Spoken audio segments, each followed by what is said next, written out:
Tonight, we climb the stubborn, slightly drunk-looking marble giant known as the Leaning Tower of Pisa.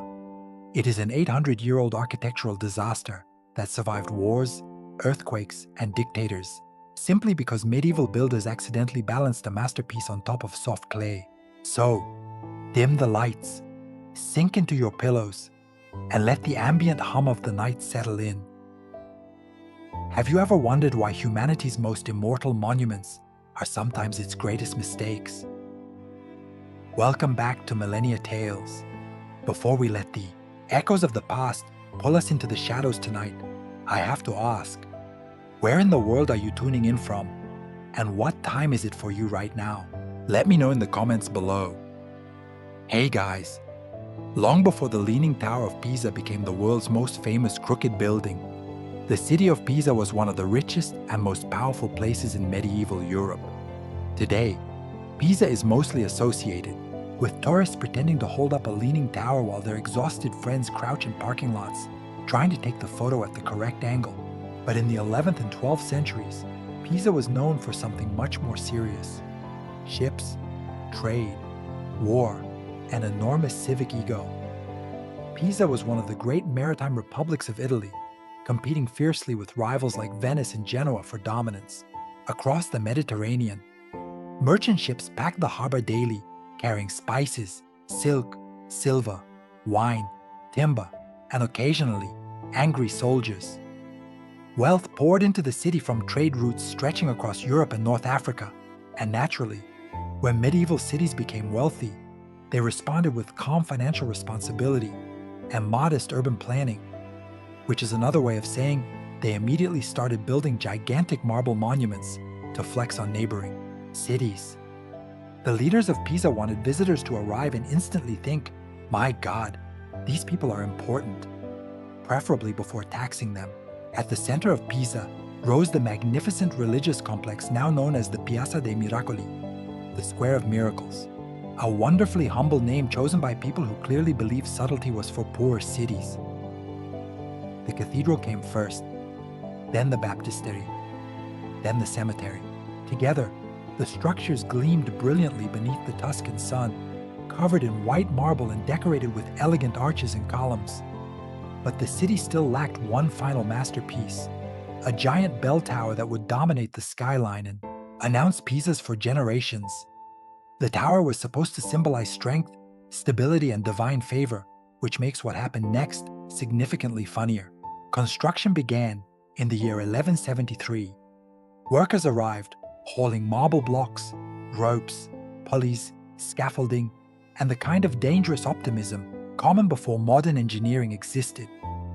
Medieval builders had incredible confidence considering most calculations were essentially variations of it should probably hold. Unfortunately, beneath the site lay soft layers of clay, sand, and waterlogged soil. In other words, the builders selected one of the worst possible locations imaginable for a massive stone tower. Building there was somewhat like balancing a grand piano on warm cheese and hoping prayer would solve the rest. At first, everything seemed perfectly fine. The lower floors rose steadily. Columns were carved beautifully. Decorative arches lined the exterior. Priests blessed the project.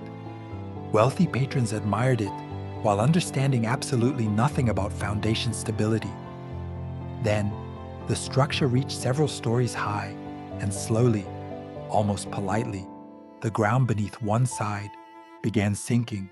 The tower tilted slightly, not enough for panic at first, more like the posture of a man realizing halfway through dinner that the chair beneath him may not survive dessert. Workers stared upward nervously. Architects probably stopped sleeping. Rich officials likely insisted the lean added character. Humanity has been saying this about catastrophic design flaws for centuries. The tower had started leaning before it was even finished. And without realizing it, Pisa had accidentally created the most famous mistake in architectural history. At first, the builders of the Leaning Tower of Pisa probably believed the project was progressing beautifully. The white marble tower rose steadily above the city skyline. Workers hauled heavy stone blocks upward, using ropes, wooden cranes, and backs that medieval society treated with absolutely no respect whatsoever. Sculptors carved elegant columns and arches, while priests blessed the construction site regularly. Because when dealing with medieval engineering, divine intervention was considered a perfectly acceptable safety strategy. For a while, everything appeared stable. Then the tower reached about the third story, and the ground beneath it quietly decided it had other plans. One side of the foundation began sinking deeper into the soft soil than the other. The tilt was slight at first, almost difficult to notice, but little by little, the tower leaned southward. Workers standing nearby reportedly observed the strange angle developing as construction continued upward. Imagine spending years building an enormous monument to civic pride, only to realize it already looked mildly drunk before completion. The SMP problem came from beneath the surface. Pisa sat on unstable subsoil made of clay, sand and shells left behind by ancient waterways. The foundations were only about 3 meters deep, which for a tower of this size was dangerously shallow. Medieval architects understood many things about beauty and proportion. Soil mechanics, unfortunately, was still several centuries away from becoming anyone's profession. At first, the builders likely hoped the sinking would stop on its own. Humanity has always loved pretending structural problems are temporary. Entire civilizations have been emotionally supported by the phrase, "It should be fine." But the lean slowly worsened. Construction crews became nervous. Wealthy officials became defensive. Somebody almost certainly blamed the workers. Another probably blamed Satan. Medieval project management was not especially sophisticated. Eventually, construction halted entirely around the year 1178. The city had already invested enormous money into the tower, and now their grand symbol of power resembled a candle slowly melting in the sun. Ironically, stopping construction may have saved the tower from collapsing completely. During the long pause, the soil beneath the foundation compressed and stabilized somewhat under the tower's weight. Of course, the people of Pisa did not know this at the time. As far as they were concerned, they had just built an extremely expensive leaning problem in the middle of their most important religious complex. And somehow, things were about to become even stranger.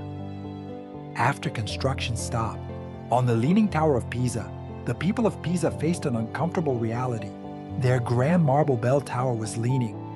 Not dramatically yet, not in the modern take a funny tourist photo way, but enough that everyone involved understood something had gone terribly wrong. The tower had become the architectural equivalent of a nobleman arriving confidently at a banquet with food stuck in his beard. Impossible not to notice once seen. The obvious solution would have been careful engineering analysis. Unfortunately, this was the 12th century, when engineering analysis mostly consisted of staring at problems intensely and discussing them near candles. Then conveniently, Pisa became distracted by war. Like many medieval Italian republics, Pisa spent an enormous amount of time fighting neighboring cities. Conflicts with Genoa, Lucca, and Florence drained money, labor, and political attention away from construction projects. Medieval Italy often resembled a family dinner where every city-state secretly wanted to stab another city-state afterward, sometimes not so secretly. As a result, the unfinished tower stood untouched for decades. Rain washed against its marble. Grass grew around the foundations. Citizens passed by daily, probably trying not to look directly at the expensive leaning. Disaster dominating the square, the tower remained frozen in time while generations came and went around it. And strangely enough, this long delay may have saved the structure forever. During the pause, the soft ground beneath the tower slowly settled under the weight already, pressing down on it. The soil compressed gradually, becoming more stable than it had been during the early stages of construction. If builders had continued adding floors immediately after the lean, the tower might have collapsed entirely under uneven pressure. Instead, war, political chaos, and financial problems accidentally gave the earth time to adapt. It is one of the greatest accidental successes in architectural history. The people of Pisa did not pause construction because they understood soil mechanics. They paused because medieval politics had once again become a flaming pile of arguments and warfare. Yet somehow, their instability stabilized the tower's instability. History occasionally feels less like a carefully planned story and more like a miracle performed by exhausted improvisation. Eventually, decades later, builders would return to finish the tower, a tower that was already leaning before it had even reached halfway, which, to be fair, is not usually considered an encouraging sign in construction. When construction finally resumed on the Leaning Tower of Pisa, decades later, the builders faced a deeply inconvenient problem. The tower was still leaning, which meant the new architects inherited a project that was already visibly failing before they had even touched it. Imagine being hired to finish someone else's construction work, only to discover the building itself appears uncertain about remaining vertical. By this point, however, too much money and civic pride had already been invested to abandon the tower completely. Medieval cities were many things, but emotionally prepared to admit costly mistakes was not one of them. So, the builders made a bold decision. They would continue construction anyway, and rather than fully correcting the tilt, they attempted something much stranger. They tried to compensate for it while building upward. The new architects added upper floors that were slightly taller, on one side than the other, in an effort to visually counterbalance the lean. This created the tower's subtle curved shape, which many visitors today never notice immediately. The structure does not lean in one perfectly straight line. It actually bends slightly, as different generations of builders attempted to outsmart gravity using optimism and geometry. It was essentially medieval architectural gaslighting. No, the tower is not leaning. The floors are simply creatively aligned. Workers returned to hauling marble blocks upward through scaffolding and wooden pulleys. New arches were added, decorative columns wrapped around each story. The tower grew taller, despite the uncomfortable reality that every additional ton pushed deeper into unstable ground.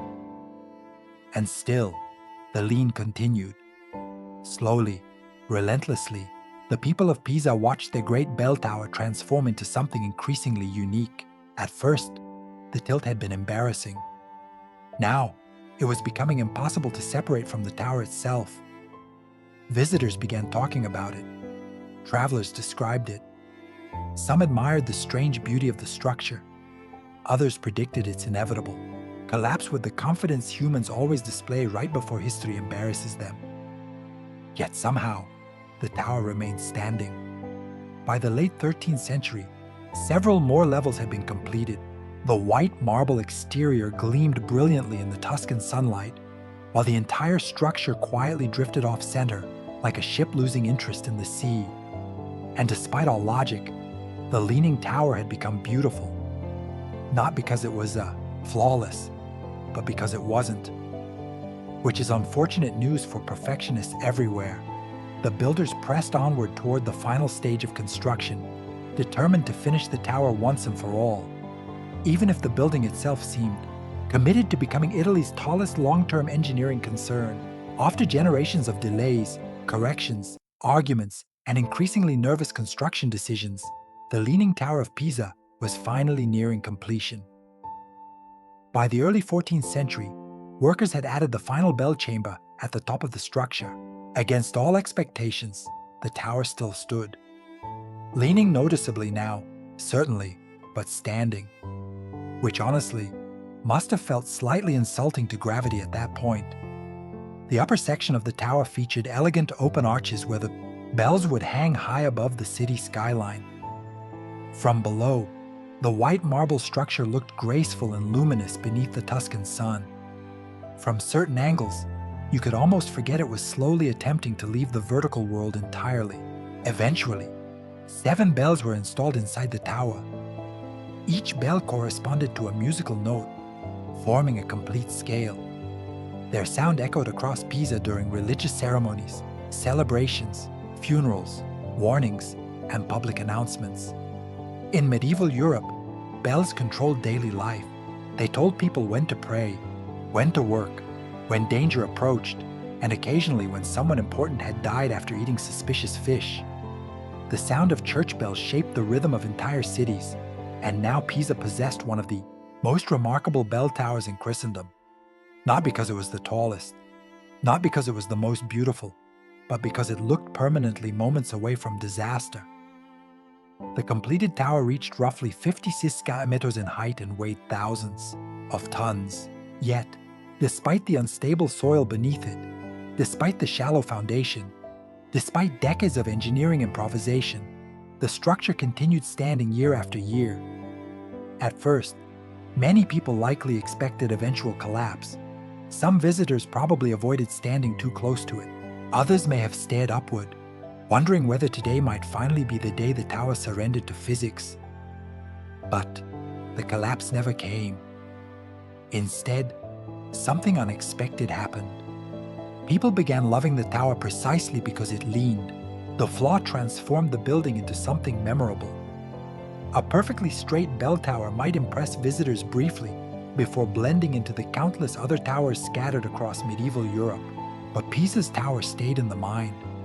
It looked vulnerable, human, slightly ridiculous, and humans have always been strangely affectionate toward beautiful things that appear flawed. Entire royal dynasties survived on this principle.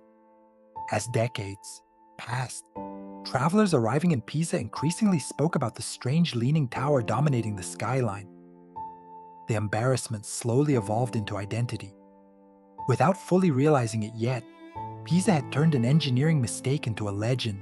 As the centuries passed, the Leaning Tower of Pisa slowly transformed from a local embarrassment into one of Europe's strangest attractions.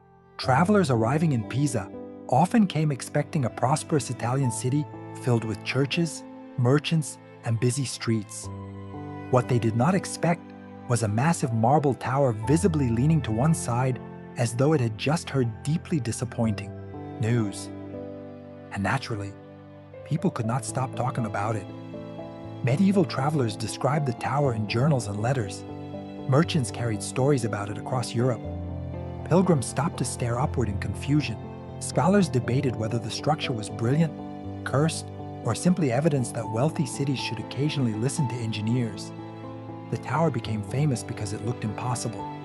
Humans are endlessly fascinated by things that appear close to disaster, while somehow surviving anyway. It explains the popularity of tightrope walkers, volcanic tourism, and medieval medicine. Some visitors admired the elegance of the tower despite its tilt. The white marble glowed beautifully in the sunlight, and the graceful arches gave the structure an almost delicate appearance.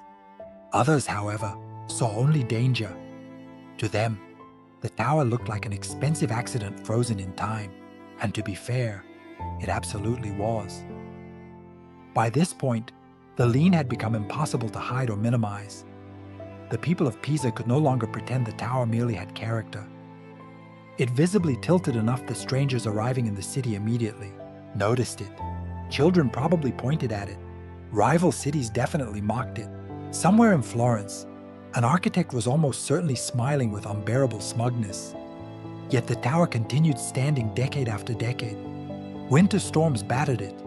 Heavy rains soaked the unstable ground beneath it. Strong winds swept across the Tuscan plains. Still, the structure endured. Slowly, public opinion began shifting. The lean no longer looked like failure alone. It looked miraculous. Because by all logic, many believed the tower should already have collapsed. Instead, it remained standing proudly above the Piazza dei Miracoli, refusing to fall despite centuries of predictions. And strangely, the more people feared for the tower, the more famous it became. Its weakness had become its identity. A perfectly straight bell tower might impress visitors for a few minutes before fading into memory, but a leaning tower, a tower permanently arguing with gravity itself, that people remembered, that mistake had become unforgettable. By the time the Renaissance arrived, the Leaning Tower of Pisa had already spent centuries becoming one of the strangest landmarks in Europe. But during the late 16th century, the tower gained another layer of fame thanks to one of history's most brilliant scientific minds, Galileo Galilei. Galileo was born in Pisa in 1564, and unlike many scholars of his era, he possessed the dangerous habit of questioning things. This was generally considered inconvenient behavior in a time When many institutions preferred people to quietly accept ancient ideas without asking follow-up questions. For centuries, scholars had followed the teachings of the ancient Greek philosopher Aristotle, who claimed heavier objects fell faster than lighter ones. Most educated people accepted this because Aristotle had been dead for nearly 2,000 years, which apparently made disagreeing with him socially exhausting. Galileo, however, suspected the theory was wrong. According to legend, he climbed the Leaning Tower of Pisa carrying two objects of different weights. Standing high above the square below, he dropped them simultaneously before a crowd of observers. Both objects struck the ground at nearly the same time. The story has become one of the most famous scientific demonstrations in history.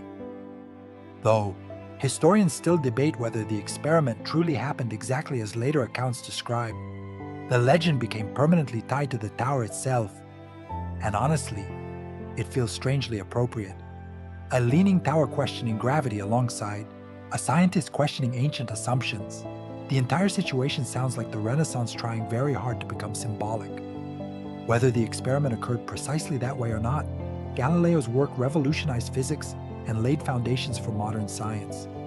He emphasized observation, mathematics, and experimentation over blindly trusting tradition, which upset quite a few powerful people whose entire careers depended on tradition remaining comfortably unquestioned. Meanwhile, the tower continued leaning quietly in the background, surviving generation after generation, while philosophers, priests, merchants, and rulers argued about how the universe worked. Visitors increasingly associated the tower not only with architectural failure, but also with scientific curiosity. And perhaps that is part of why the tower endured so strongly in human imagination. It was no longer merely a crooked building. It became a monument connected to discovery, uncertainty, and the strange human desire to test the rules of the world, even while standing inside a structure that looked like it was personally losing an argument with physics. Over the centuries, countless people became convinced the Leaning Tower of Pisa was finally about to collapse. And to be fair, this was not an unreasonable assumption. The tower leaned more each generation. Its foundation sat on unstable soil. Cracks appeared occasionally in the marble. Heavy bells swung high above the city. Every strong storm probably caused at least one citizen in Pisa to glance nervously upward and reconsider where they stood. Yet somehow, the tower survived. It survived wars. It survived political upheaval. It survived economic decline. Most impressively, it survived centuries of human beings attempting to improve it. But perhaps the greatest surprise of all was its survival during earthquakes. Italy has long been vulnerable to seismic activity. Throughout history, earthquakes destroyed churches, towers, homes, and entire towns across the peninsula.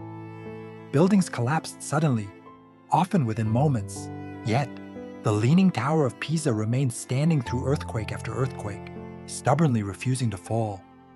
Modern scientists eventually discovered something astonishing. The same soft ground that caused the tower to lean in the first place may also be the reason it survived seismic shocks. The unstable soil beneath the foundation interacts with the tower's height and stiffness in a way that reduces resonance during earthquakes. In simpler terms, the ground beneath the tower acts almost like a cushion, absorbing some of the destructive energy, which means the geological weakness that created the problem also helped protect the tower from destruction. History occasionally writes irony with the subtlety of a falling piano. The tower's lean itself also changed slowly over time. By certain periods, the angle became visibly more dramatic. Engineers measured tiny shifts carefully, tracking every movement with growing concern. Still, tourists continued arriving. By the 18th century, the tower had become one of Europe's most recognizable landmarks. Artists painted it constantly. Writers described it in travel journals. Wealthy visitors crossed entire countries just to stare at a building struggling against gravity in real time. Humanity has always appreciated entertainment with tension, and the tension surrounding the tower never disappeared. Every visitor understood the same unsettling truth. The tower looked temporary. It looked as though one bad day might finally end the story. But year after year, century after century, the tower remained standing over the Piazza dei Miracoli, glowing white beneath the Tuscan sunlight, while leaning stubbornly to one side like an old man refusing advice from younger relatives. By now, the tower's flaw was no longer a source of embarrassment. It had become the entire reason the world cared. By the 19th century, the Leaning Tower of Pisa had fully transformed from medieval engineering embarrassment into international celebrity. Travelers from across Europe arrived in Pisa specifically to see the leaning structure with their own eyes. Writers described it in books. Artists painted it endlessly. Wealthy tourists added it to their grand tour journeys across Italy, standing beneath the tower while pretending to understand architecture. The tower had become famous, not despite its flaw, but because of it. And humanity, being humanity, quickly found ways to make the experience even stranger. Long before smartphones existed, visitors were already posing beside the tower in theatrical ways. Some stretched out their arms dramatically, as though trying to stop it from falling. Others pretended to push it upright. Apparently, once humans see a leaning building, every survival instinct is replaced by the uncontrollable urge to interact badly with perspective. Entire generations participated in this tradition. Paintings from the 19th century already show travelers gesturing toward the tower with exaggerated concern. Modern photography merely accelerated the situation into complete chaos. Today, the square surrounding the tower often resembles a giant outdoor mime convention, where hundreds of people simultaneously pretend to save the same building. And yet, somehow, the tower survives not only gravity, but also tourism. As visitor numbers increased, so did fascination with the tower's strange history. Guides explained how it began leaning during construction. Scholars debated the names of its architects. Engineers traveled to Pisa to study the structure closely, trying to understand how it remained standing after centuries of instability. Because the truly unsettling thing about the tower was not that it leaned, it was that it continued leaning without collapsing.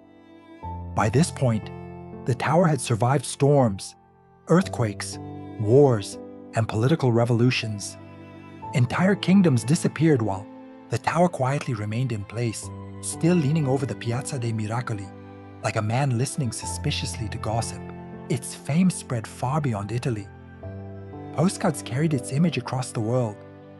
Travelers spoke about it with amazement. Children learned about it in schools.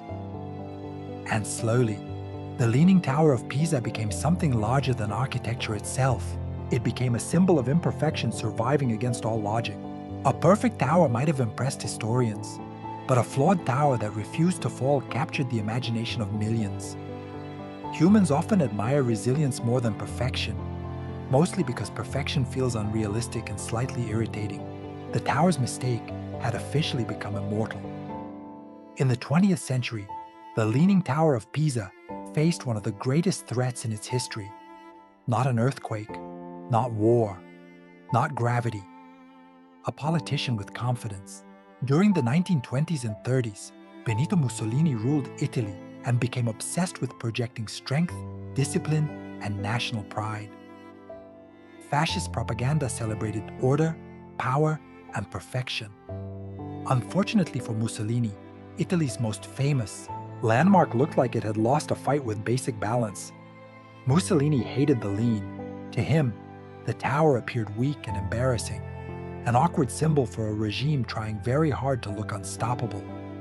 He reportedly believed the tower made Italy appear foolish to the rest of the world, which is impressive considering fascism was already handling that task independently. So, he decided the tower needed to be fixed, properly fixed, straightened, corrected, forced into obedience like everything else under his regime. And this is where history becomes wonderfully ironic. Engineers were ordered to reduce the tilt by injecting cement into the foundations beneath the tower. The idea seemed reasonable enough on paper. Stabilize the base, strengthen the ground, straighten the structure. Simple. Except the injections caused the tower to sink even further into the soil. The lean became worse. Imagine attempting to repair the most famous leaning building on Earth, and accidentally making it lean more. Somewhere deep within the marble itself, the tower was probably laughing. The project quickly turned into an embarrassment. Rather than becoming a proud symbol of fascist engineering, the tower stubbornly resisted correction and continued tilting anyway. And in a strange way, the failure revealed something important about the tower's identity.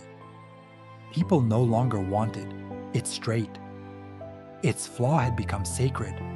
Removing the lean would erase the very thing that made the tower unique. A perfectly upright tower might still be elegant, but it would lose its strange personality. The centuries of tension and improbability that made people stare upward in fascination.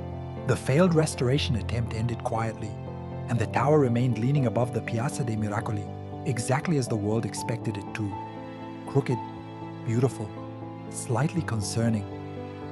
Meanwhile, Mussolini's regime eventually collapsed entirely. The tower outlived him too, which feels like one of history's more satisfying punchlines. By the late 20th century, the Leaning Tower of Pisa was no longer simply leaning, it was dangerously leaning. For centuries, the tilt had increased little by little as the soft ground beneath the tower continued shifting under enormous weight. Engineers carefully measured the angle over time and discovered something deeply unsettling. The tower was still moving. Slowly, yes, but steadily enough to cause genuine fear that one day the entire structure might finally collapse. And unlike medieval builders, modern engineers could actually calculate how catastrophic that collapse would be, which unfortunately removed the comforting historical strategy of simply hoping for the best. By the 1980s, the tower leaned more than 5 meters off center. The top extended several meters away from the base. Cracks appeared in parts of the marble. Scientists warned that without intervention, the tower could eventually fall. For the first time in centuries, the impossible suddenly felt possible. Then came the final warning sign. In 1989, a medieval bell tower in Pavia collapsed unexpectedly, killing several people. The disaster terrified Italian authorities. If another ancient tower could suddenly fail, what about the most famous leaning tower on Earth? Officials decided they could no longer take the risk. In 1990, the Leaning Tower of Pisa was officially closed to the public. Steel barriers surrounded the area. Tourists were kept away. Engineers, historians, architects, and soil specialists from around the world gathered to discuss how to save the structure. And the challenge was absurdly complicated, because they did not simply need to stabilize the tower, they needed to preserve the lean itself. Straightening the building entirely would destroy the very reason millions of people visited Pisa. Yet allowing the lean to continue increasing could eventually destroy the tower forever. The engineers essentially had to save a mistake without removing the mistake, which sounds less like architecture and more like family therapy. Massive lead counterweights were temporarily placed on one side of the base to reduce pressure. Steel cables anchored the tower carefully to prevent sudden movement. Scientists monitored tiny shifts, constantly using advanced instruments. Every adjustment had to be incredibly slow and precise. One serious mistake could send centuries of history crashing into the square below. For years, the tower stood silent and empty, while restoration teams fought quietly against gravity. And for perhaps the first time in its long history, the world realized the Leaning Tower of Pisa might not survive forever after all. The mission to save the Leaning Tower of Pisa became one of the most delicate engineering projects ever attempted. Because unlike most restoration efforts, the goal was not perfection. The goal was controlled imperfection. Engineers needed the tower to remain leaning enough to stay famous, but not leaning enough to suddenly become an expensive marble avalanche. It was the architectural equivalent of trying to keep a chair balanced permanently on 2 legs without letting the person sitting in it die. Teams from around the world studied the tower obsessively. Soil specialists analyzed the unstable ground beneath Pisa. Architects examined every crack in the marble. Engineers measured movements so tiny they could barely be seen with the human eye. And all the while, the tower continued leaning silently above the empty square. The solution eventually chosen was surprisingly careful. Rather than forcing the tower upright aggressively, engineers decided to reduce the lean gradually, by removing small amounts of soil from beneath the higher side of the foundation. The idea sounded terrifyingly simple. Dig underneath one side of an 800-year-old leaning tower and hope mathematics remains loyal. Workers extracted soil slowly, centimeter by centimeter. Massive steel cables anchored the tower for safety, while lead counterweights helped stabilize the structure during the process. Every movement was monitored constantly. If the tower shifted unexpectedly, work stopped immediately, and then something remarkable happened. The tower began moving back slightly toward a safer angle. Not quickly, not dramatically, but enough to reduce the dangerous pressure on the foundation. Over time, the lean decreased by several centimeters, then more. Engineers managed to stabilize the structure without destroying its famous appearance. For the first time in centuries, the tower was considered relatively secure. Experts estimated the restoration could preserve it for hundreds of years, which must have been deeply satisfying for the engineers involved. Imagine dedicating your career to preventing the world's most famous mistake from collapsing because medieval builders got overconfident near soft soil. After more than a decade of work, the tower finally reopened to visitors in 2001. Tourists flooded back immediately. Cameras returned. So did the endless perspective photos of people pretending to hold up the building with one hand. Humanity wastes absolutely no time returning to tradition. Yet beneath the jokes and photographs, the restoration represented something extraordinary. The tower had survived because generations refused to let it disappear, not despite its flaw, because of it. Today, visitors who climb the Leaning Tower of Pisa quickly discover something strange. The lean is not just visible from the outside, you can feel it. The moment people begin ascending the spiral staircase inside the tower, their bodies notice the uneven balance almost immediately. One side of the climb feels steeper and heavier, while the opposite side feels oddly lighter, almost as if gravity itself has become slightly confused, which after 8 centuries of dealing with this tower may actually be the case. The staircase twists upward through worn marble corridors shaped by centuries of footsteps. Pilgrims climbed these stairs. Priests climbed them, nobles climbed them, scientists climbed them, tourists climb them now while breathing heavily and pretending they are not tired after the first few levels. History connects us all beautifully. The marble steps themselves are visibly smooth from where millions of feet have polished the stone over generations, creating shallow curves in certain places. Every staircase inside the tower quietly records human movement across hundreds of years. And as visitors continue upward, the lean becomes even more unsettling. Windows appear at strange angles. Walls feel slightly off-center. Looking downward can create the uncomfortable sensation that the tower is gently drifting sideways beneath you. Some people find the experience thrilling. Others suddenly become very interested in returning to ground level immediately. At the top, the bell chamber opens to breathtaking views over Pisa and the Tuscan countryside beyond. Red rooftops spread outward beneath the warm Italian sunlight, while the bells hang silently overhead.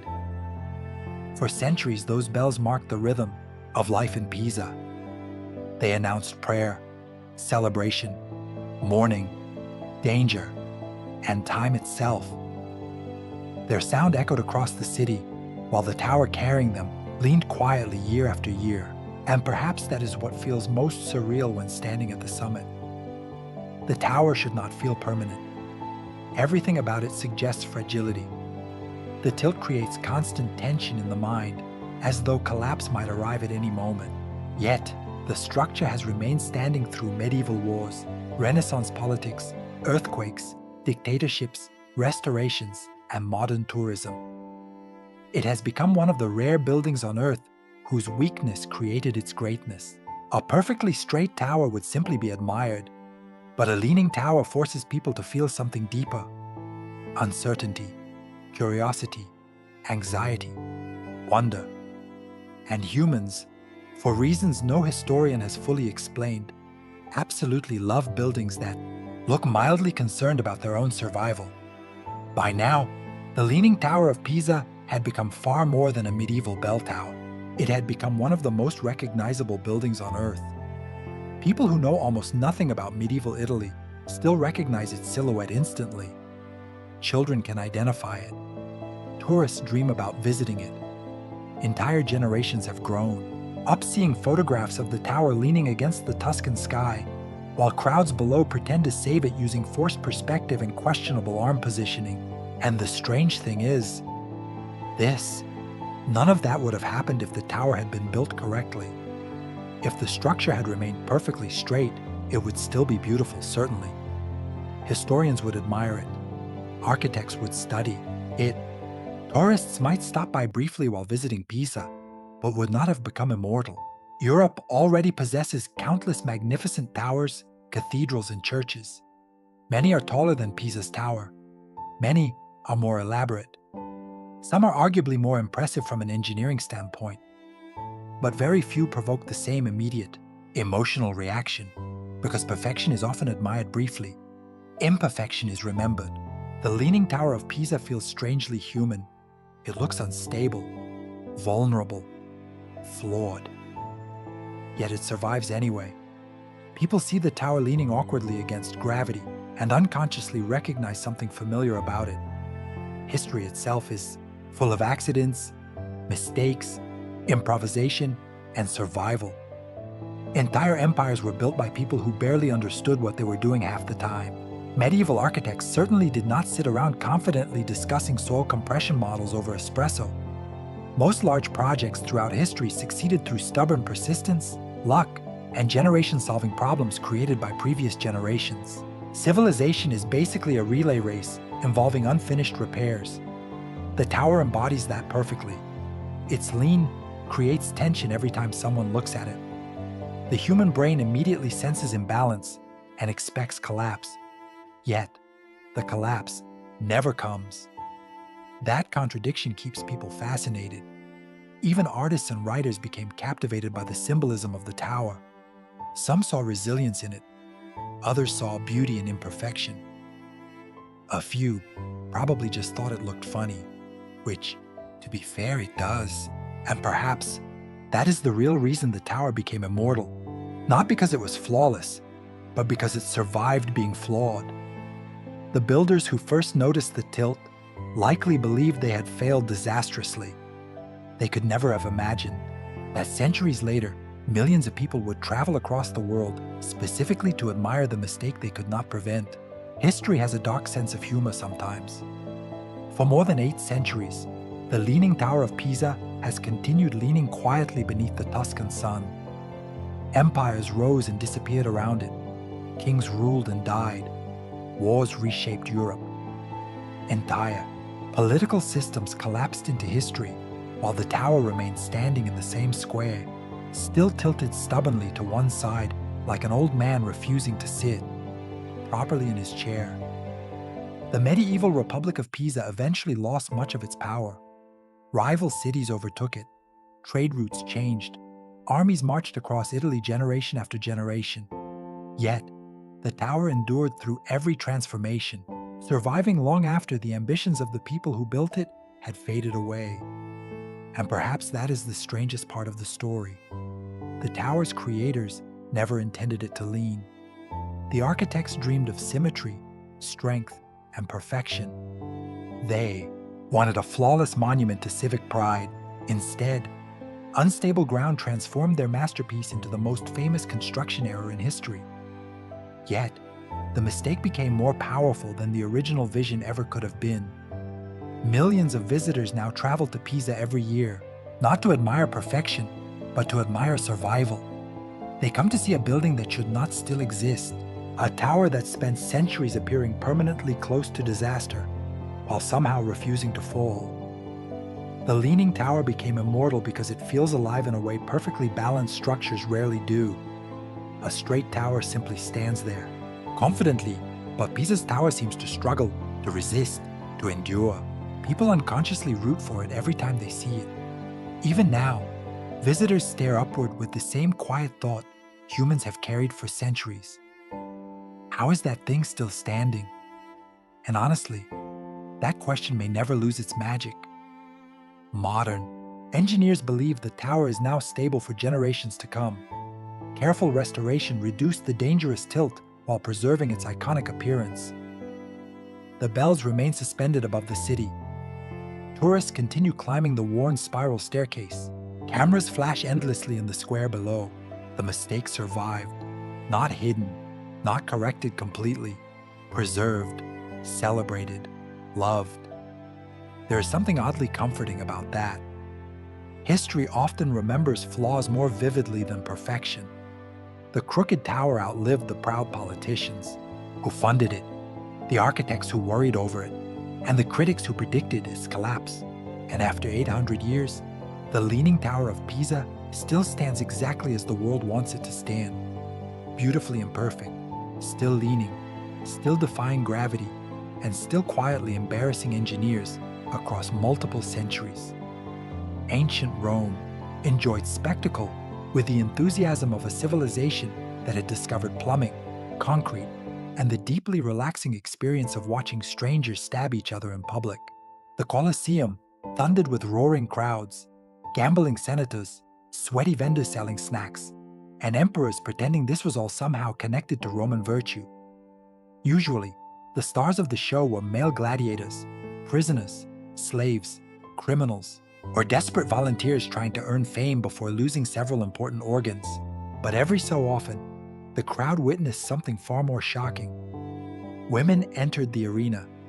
Not actresses, not dancers, not symbolic performers carrying flowers for a ceremony no one really cared about. Actual armed women prepared to fight before thousands of spectators. And conservative Romans absolutely hated it, which honestly was predictable. Roman elites could tolerate almost anything except a woman behaving publicly with confidence.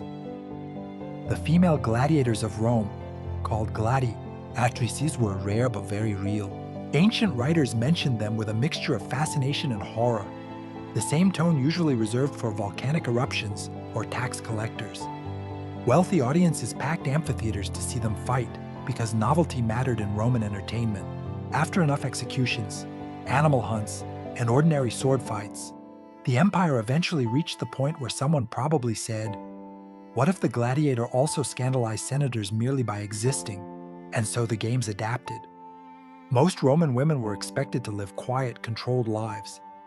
Elite women especially were supposed to embody dignity, modesty, and obedience.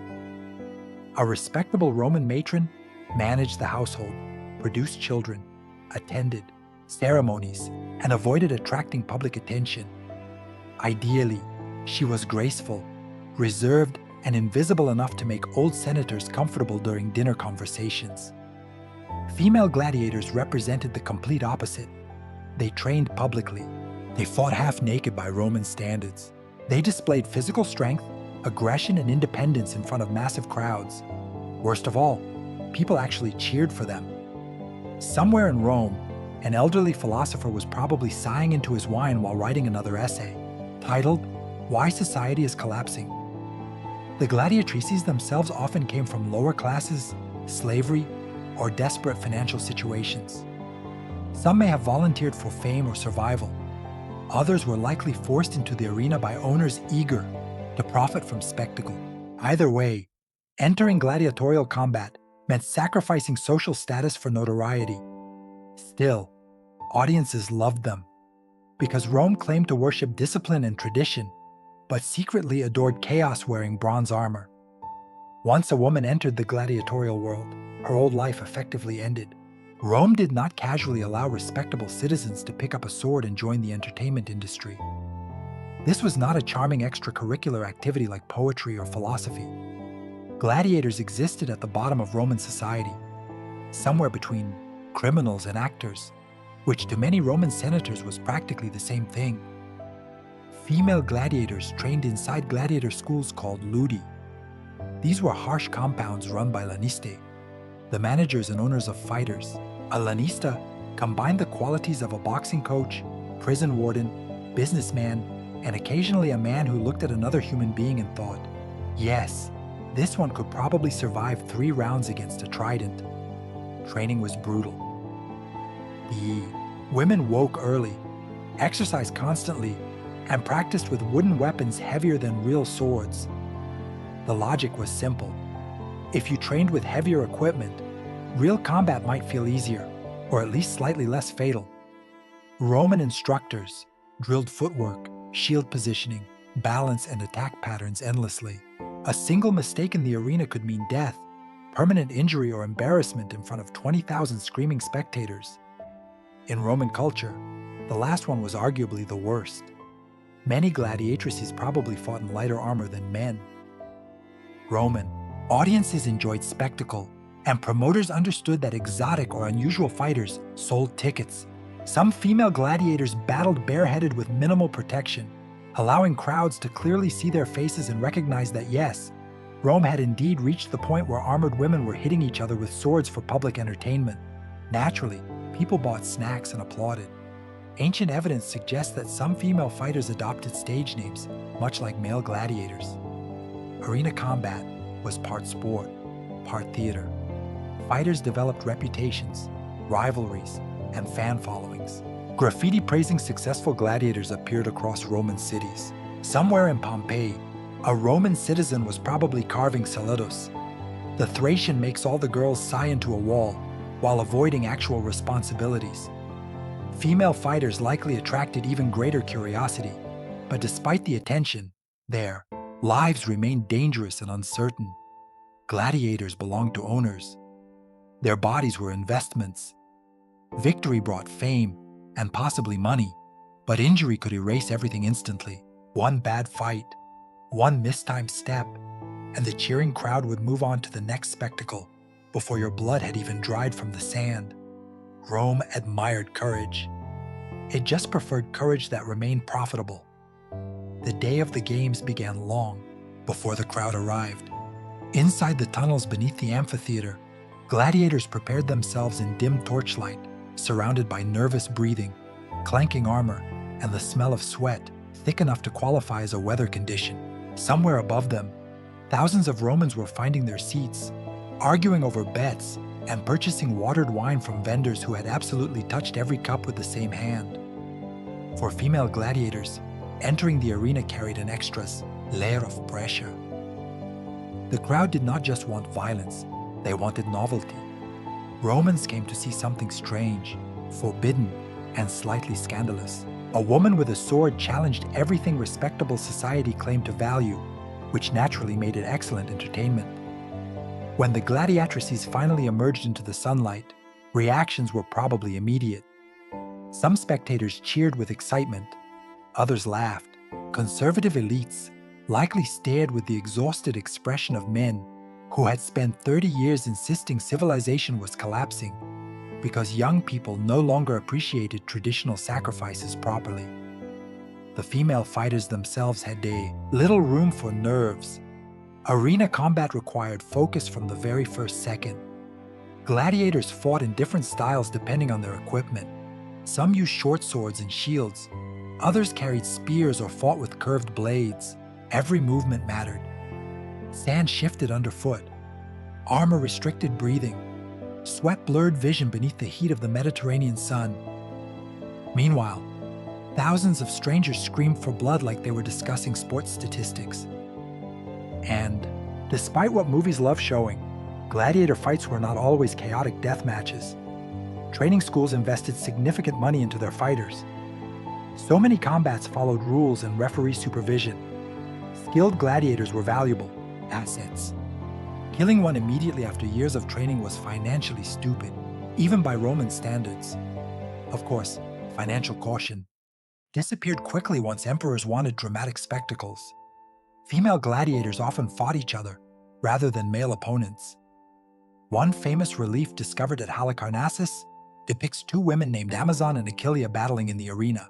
Both appear armed and honored after the fight ended in a draw, which is honestly impressive considering Roman entertainment usually preferred endings involving considerably more bleeding. Still, every fight carried danger. A crowd that loved you one moment could demand your death the next. Public opinion in Rome shifted faster than an emperor's lifespan. One successful performance could bring applause, fame, and temporary glory. One failure could leave your body dragged from the arena while the audience focused on the next attraction. Because in ancient Rome, spectacle always mattered more than survival. Female gladiators were rare, partly because most Roman leaders understood they were controversial. But some emperors looked at controversy the same way children look at fireworks: loud, dangerous, and impossible to resist. And few emperors embraced chaos more enthusiastically than Nero. Nero adored spectacle, music, theater, racing, public performances. If it allowed him to stand in front of an audience while people were forced to clap, he supported it enthusiastically. During his reign, women from respectable families reportedly appeared in arena events, shocking traditional Romans. To conservative senators, this was horrifying evidence that Rome was morally collapsing. To Nero, it was Tuesday. Later emperors pushed things even further. Domitian, another emperor with the emotional stability of an overturned wine cart, reportedly staged nighttime gladiatorial games featuring women and dwarfs fighting by torchlight. Imagine sitting in Rome, expecting a dignified evening of civic entertainment, and instead watching flaming torches illuminate armored women battling, while exhausted senators quietly questioned every life choice that had led them there. The crowds naturally loved it. Roman entertainment constantly escalated because audiences grew harder to impress. Once you had seen criminals torn apart by lions and mock naval battles flooding entire arenas, ordinary sword fights began feeling a little repetitive. Emperors understood that spectacle maintained popularity. A ruler who delivered exciting games could distract people from taxes, corruption, military disasters, or the occasional assassination conspiracy. So, female gladiators became part of the imperial toolkit of distraction. But elite Romans often reacted with disgust. Writers like Juvenal mocked noble women who trained with weapons or participated in combat displays. To traditionalists, it represented the complete inversion of Roman values. Women were abandoning modesty. Aristocrats were humiliating themselves publicly. Society was clearly doomed. Again, ancient Romans spent an extraordinary amount of time believing Rome was collapsing while simultaneously ruling most of the known world. The outrage became so intense that Emperor Septimius Severus eventually banned women from participating in gladiatorial combat around the year 200. Officially, this restored dignity and order. Unofficially, elderly senators were probably relieved. They could attend games again without witnessing another noble woman swinging a sword better than their sons. Even with the ban, the memory of female gladiators lingered. They had forced Roman society to confront something uncomfortable. Audiences admired these women, not because they behaved properly, but because they fought bravely under terrifying conditions. In a civilization obsessed with masculine military virtue, some women had stepped directly into that world and survived, which embarrassed many Romans far more than the actual violence ever did. Roman crowds did not merely watch gladiators, they obsessed over them. Successful fighters became celebrities across the empire. People scratched their names into walls, painted them into taverns, and discussed arena victories with the seriousness of military campaigns. Gladiators represented danger, fame, rebellion, and physical power. All things Romans came to fear, while secretly admiring constantly. Female gladiators added another layer entirely. To much of the audience, gladiatrices were both shocking and fascinating. They broke social rules openly, publicly, and with swords. Roman society expected women to remain controlled and respectable. Female fighters instead stood before roaring, crowds covered in sweat and dust, while holding weapons designed specifically for removing limbs from the human body. Naturally, people became interested. Some spectators probably admired their courage genuinely. Others viewed them as exotic entertainment. Wealthy Romans especially enjoyed anything rare or scandalous, because boredom was one of the few things money could not fully eliminate. And the Roman upper class feared boredom almost as much as taxes. Ancient writers hint that female gladiators attracted attention beyond the arena as well. Roman society often sexualized women who stepped outside traditional roles. The Gladiatrices were seen as dangerous, aggressive, and physically strong. Qualities Roman men publicly criticized while privately finding deeply interesting. This created enormous contradictions. Elite moralists condemned women fighters as disgraceful and unfeminine. Meanwhile, arenas kept filling with paying customers eager to watch them perform. Rome excelled at this kind of hypocrisy. Senators could denounce public immorality during the day and attend violent spectacles by evening with excellent seats near the front. Some noblewomen even trained secretly with weapons, despite public criticism. Juvenal mocked aristocratic women practicing swordplay, describing them sweating in armor and striking training posts. To him, this behavior symbolized social decay. To modern readers, it mostly sounds like Roman men becoming alarmed because women had discovered exercise. Still, female gladiators lived under constant judgment. A male gladiator might gain admiration for bravery. A woman doing the exact same thing risked being labeled immoral, vulgar, or shameful. Every appearance in the arena challenged Roman ideas about gender and power. And because Roman society was built heavily on appearances, this mattered enormously. But inside the amphitheater, public opinion could shift quickly. Once combat began, skill mattered more than social expectations.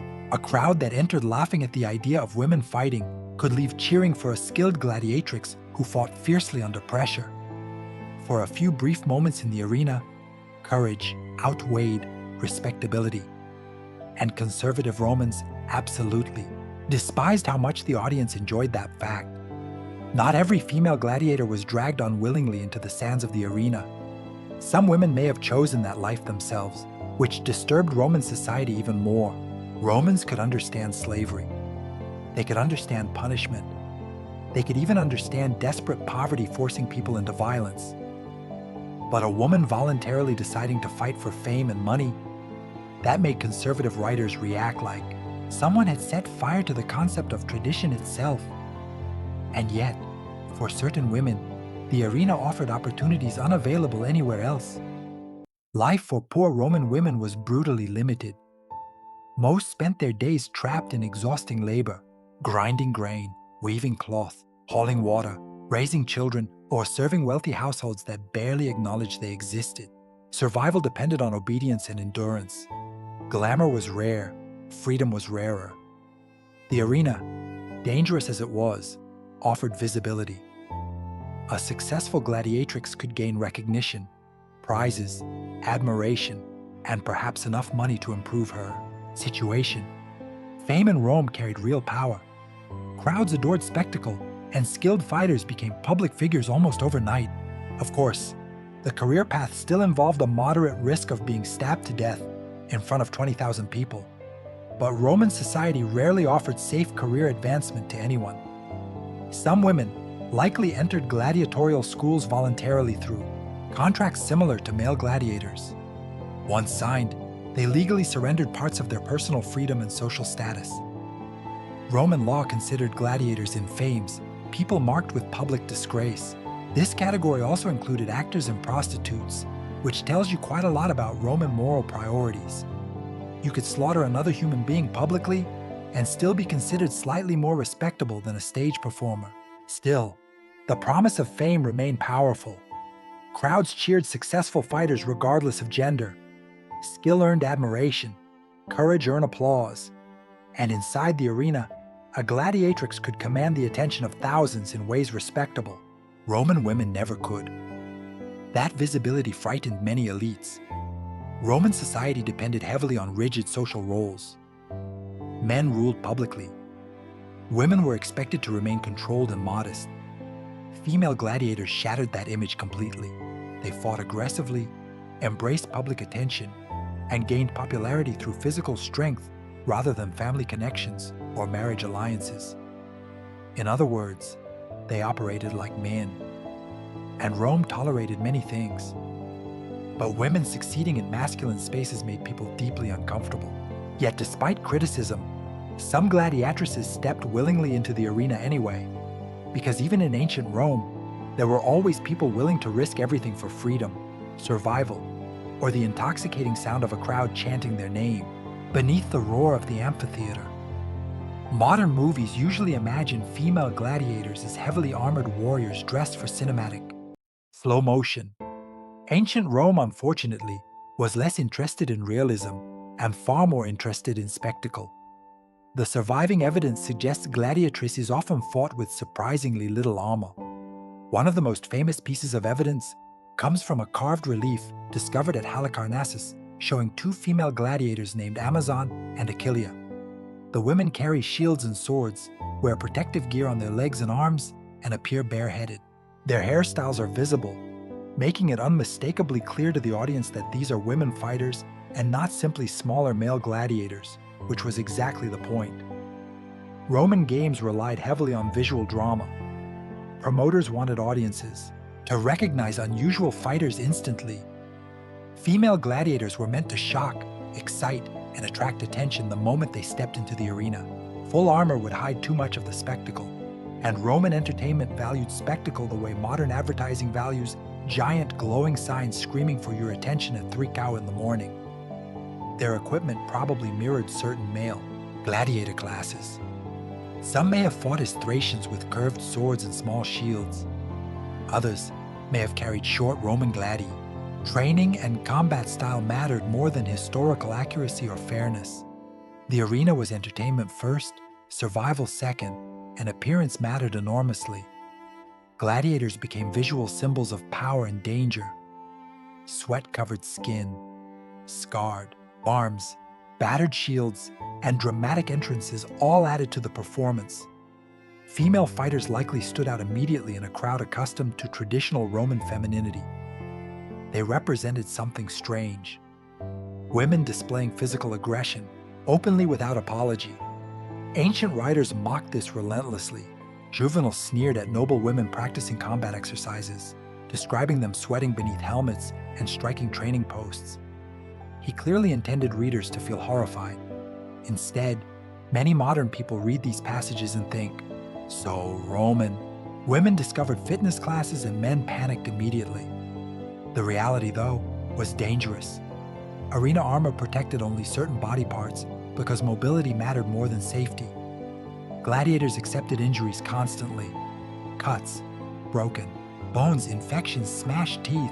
Medical care existed, but Roman medicine still occasionally solved problems with techniques that felt suspiciously similar to carpentry.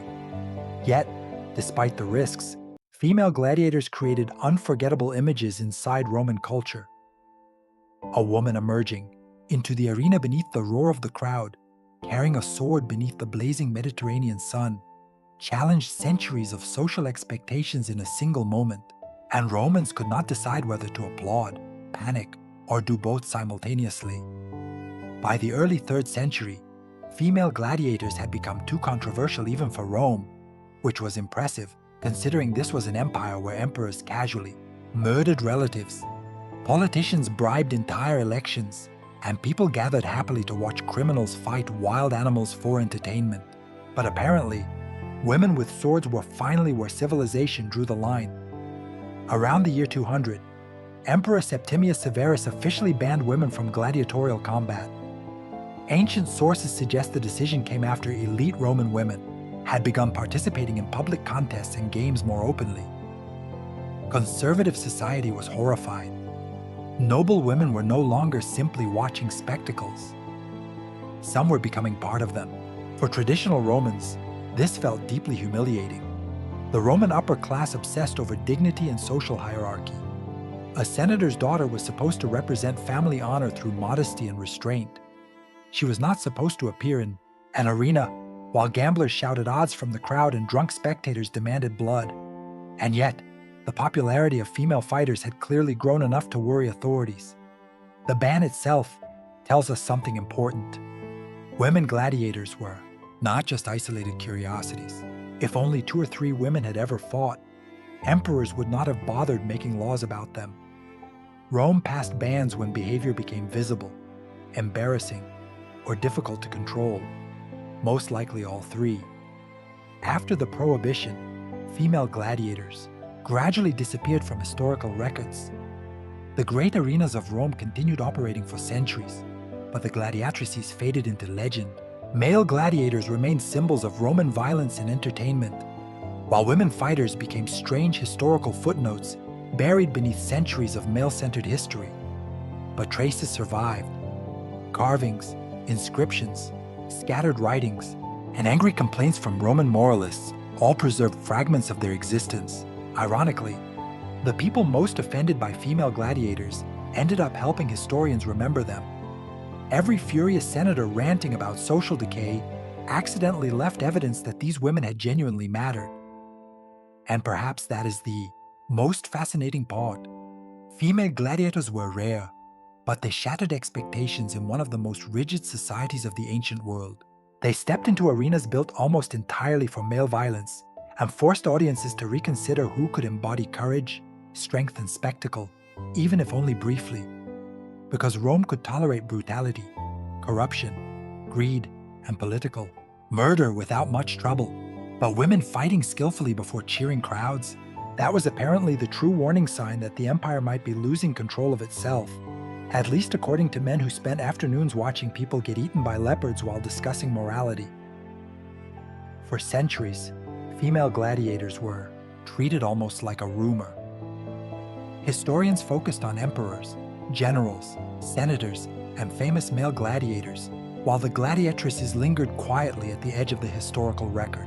A few carvings here, a complaint from a Roman writer there, occasional mentions buried beneath endless accounts of wars, politics, and ambitious men poisoning each other during dinner, which was unfortunate because the women gladiators of Rome revealed something important about the empire itself. Rome loved presenting itself as orderly and disciplined. Statues showed calm leaders wrapped in dignity. Senators spoke endlessly about tradition, morality, and proper Roman values. But beneath that polished image existed a society addicted to spectacle, violence, and contradiction. Female gladiators exposed those contradictions perfectly. Roman elites claimed women belonged in private domestic spaces, yet crowds packed amphitheaters to watch armed women fight publicly. Moralists condemned female combat as disgraceful, yet emperors continued sponsoring the games because audiences enjoyed them. Society pretended to reject these women while simultaneously rewarding them with attention, fame, and applause. In many ways, the gladiatrices embarrassed Rome simply by existing, and still they stepped into the arena anyway. Modern historians continue uncovering evidence about them. Archaeological discoveries, inscriptions, and ancient artwork increasingly confirm that female gladiators were not fictional inventions or isolated myths. They were real women navigating one of the harshest entertainment systems in human history. Their lives were undoubtedly brutal. Most probably endured poverty, exploitation, physical injury, and constant public judgment. Few likely escaped the arena wealthy or comfortable. Roman society consumed entertainers quickly and forgot them even faster. A crowd might cheer wildly one week and move on entirely the next. Fame in Rome was fragile. Death was not. Yet, the gladiatrices left a lasting impression precisely because they violated expectations so dramatically. In an empire obsessed with masculine military power, these women fought before thousands and earned admiration through courage rather than family status or marriage. They entered a world built almost entirely for men and forced audiences to acknowledge their presence, even if reluctantly. And perhaps that is why their story still fascinates people today. Not because they overturned Roman society or led revolutions. They did not. Rome remained deeply unequal and brutally patriarchal. But for brief moments inside the arena, beneath the roar of the crowd and the burning Mediterranean sun, women stood armed before the empire itself. And ancient Rome, loud, violent, arrogant Rome, stopped to watch. During the Second World War, while most of Britain sat in darkened homes listening nervously for air raid sirens, Winston Churchill was often beginning another enormous late-night dinner. Not a modest wartime meal either. Churchill treated dinner like a military campaign. There would be roast meats, sauces, desserts, champagne, whiskey, cigars, and endless conversation echoing through underground war rooms or government dining halls long after midnight. Somewhere outside, exhausted Londoners were carefully saving ration coupons for butter, while Churchill requested another glass of Paul Roger and asked for casualty reports from North Africa. History can be strangely motivating. Churchill's working habits bordered on supernatural. He woke late in the morning, frequently worked from bed in silk pajamas, dictated memos while smoking cigars continuously, took long afternoon naps, and then returned to work deep into the night with renewed energy. By midnight, when ordinary people resembled wilted vegetables with paperwork, Churchill was often fully awake and ready for another strategic debate. Unfortunately for everyone around him, they also had to stay awake. Generals, secretaries, cabinet, ministers, and foreign diplomats found themselves trapped in meetings that stretched until 2 or 3 in the morning. Huge maps covered tables beside overflowing ashtrays and half-finished plates of heavy food. Military officers discussed troop movements, while Churchill interrupted with questions, stories, historical comparisons, and occasional bursts of dark humor. He could shift from discussing tank divisions to criticizing someone's pessimism within seconds, and always there were cigars. Churchill smoked constantly. Thick clouds drifted through rooms while staff members struggled to stay focused beneath layers of tobacco smoke, dense enough to qualify as a weather system. Visitors often remembered the smell before anything else: cigars, brandy, ink, leather, chairs, and late-night exhaustion hanging in the air together. But these dinners were not simply social occasions. Important wartime decisions emerged from them constantly. Churchill believed conversation helped sharpen strategy. He liked arguing face-to-face, watching reactions around the table while maps of Europe sat unfolded beside silver dinner trays. Some meetings involved Roosevelt's envoys, military chiefs, intelligence officials, or scientists discussing weapons and invasion plans. Others became heated arguments over bombing campaigns, supply shortages, or disastrous military setbacks. Churchill himself thrived in the atmosphere. He loved language, drama, and confrontation. Silence bored him deeply. Even during Britain's darkest moments, he maintained an almost theatrical energy, pacing through rooms at 1 a.m. in the morning with a cigar in hand, while exhausted aides silently wondered whether the Prime Minister had secretly replaced sleep with whiskey sometime around 1938. Honestly, given the circumstances, Britain was probably too afraid to ask. Churchill's late-night dinners became especially surreal during the Blitz, when German bombs fell across British cities while government officials argued over military strategy between courses. London after dark felt tense and exhausted. Streets remained dim beneath blackout regulations. Windows were covered. Sirens echoed through the city at random hours. Fires burned in bombed neighborhoods while rescue crews dug civilians from collapsed buildings. Ordinary people slept in underground stations clutching blankets and hoping their homes would still exist by morning. Meanwhile, deep beneath Whitehall, Churchill was hosting another dinner meeting. The contrast was almost absurd. Inside the cabinet war rooms, thick concrete walls protected ministers and military chiefs, while servants carried trays of food through narrow underground corridors. Maps covered entire walls. Telephones rang constantly. Officers rushed in with fresh intelligence reports from Europe, North Africa, or the Atlantic. And somewhere in the middle of all this organized panic, sat Churchill eating late dinners while discussing the possible future collapse of civilization. He preferred working this way.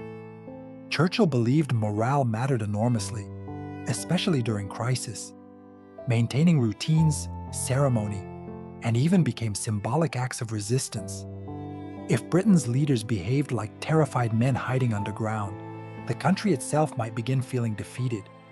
So, Churchill continued smoking cigars, drinking champagne, and conducting dramatic nighttime meetings as bombs shook London overhead. To him, it projected confidence.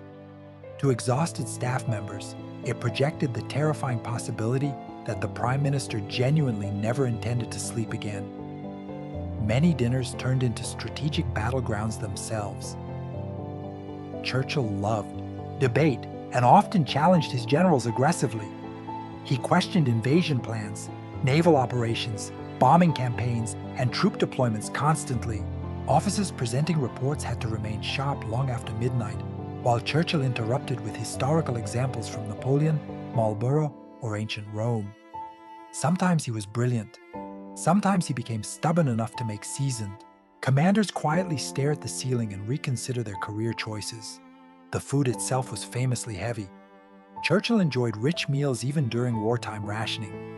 Roasts, soups, puddings, meats, and alcohol appeared regularly at these gatherings. Visiting Americans occasionally seemed amazed that British leadership could discuss German U-boats at 1 in the morning while consuming enough food for a medium-sized wedding reception.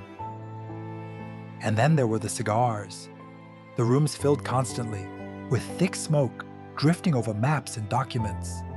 Combined with poor ventilation and exhaustion, the atmosphere probably felt less like a modern command center and more like several overworked aristocrats attempting to run a world war from inside an active fireplace. Yet somehow, important decisions emerged from these nights, because Churchill understood something essential. Wars are not only fought with tanks and planes. Sometimes they are fought by tired men arguing over maps at 2 in the morning while pretending the cigar smoke is not slowly damaging everyone in the room equally. Churchill's late-night dinners became even more intense whenever foreign leaders or their representatives entered the picture. Because running the Allied war effort was not simply about defeating Hitler. It also involved managing enormous political egos while functioning on very little sleep and unreasonable amounts of alcohol, which in hindsight feels medically ambitious. When Churchill met with Franklin Roosevelt's envoys or later with Soviet representatives, dinners often stretched for hours. Maps of Europe covered the tables, while ashtrays overflowed beside half-eaten meals. Military reports arrived constantly. Secretaries hurried in and out carrying papers while translators tried desperately to keep pace with rapid conversations bouncing between strategy, diplomacy, and Churchill's sudden historical speeches. And Churchill loved speeches. He rarely answered a simple question simply. Ask him about troop landings, and you might receive a 20-minute comparison involving Julius Caesar, the Duke of Marlborough, and Britain's destiny as an island power. Exhausted, American officials sometimes had to sit politely, while Churchill wandered through centuries of military history before eventually returning to the original point around midnight or later. Churchill especially enjoyed arguing with his generals and allies over invasion plans. One of the biggest disputes centered around how and when to invade occupied Europe. Stalin constantly pressured Britain and America to open a second front against Germany and Western Europe. Churchill hesitated. He feared a premature invasion could end in disaster and massive casualties. These debates became fierce. Churchill favored Mediterranean campaigns first: North Africa, Sicily, Italy. He saw it as attacking Europe through its soft underbelly. Unfortunately, the Italian campaign turned out to resemble less of a soft underbelly and more of a deeply angry mountainous fortress filled with German troops. American commanders grew impatient. The Americans generally pushed for a direct invasion of France sooner rather than later. Churchill resisted repeatedly, often during long nighttime discussions filled with cigars, whiskey, and increasingly tired military planners staring blankly at invasion maps, all wondering if anyone present had consumed a vegetable recently.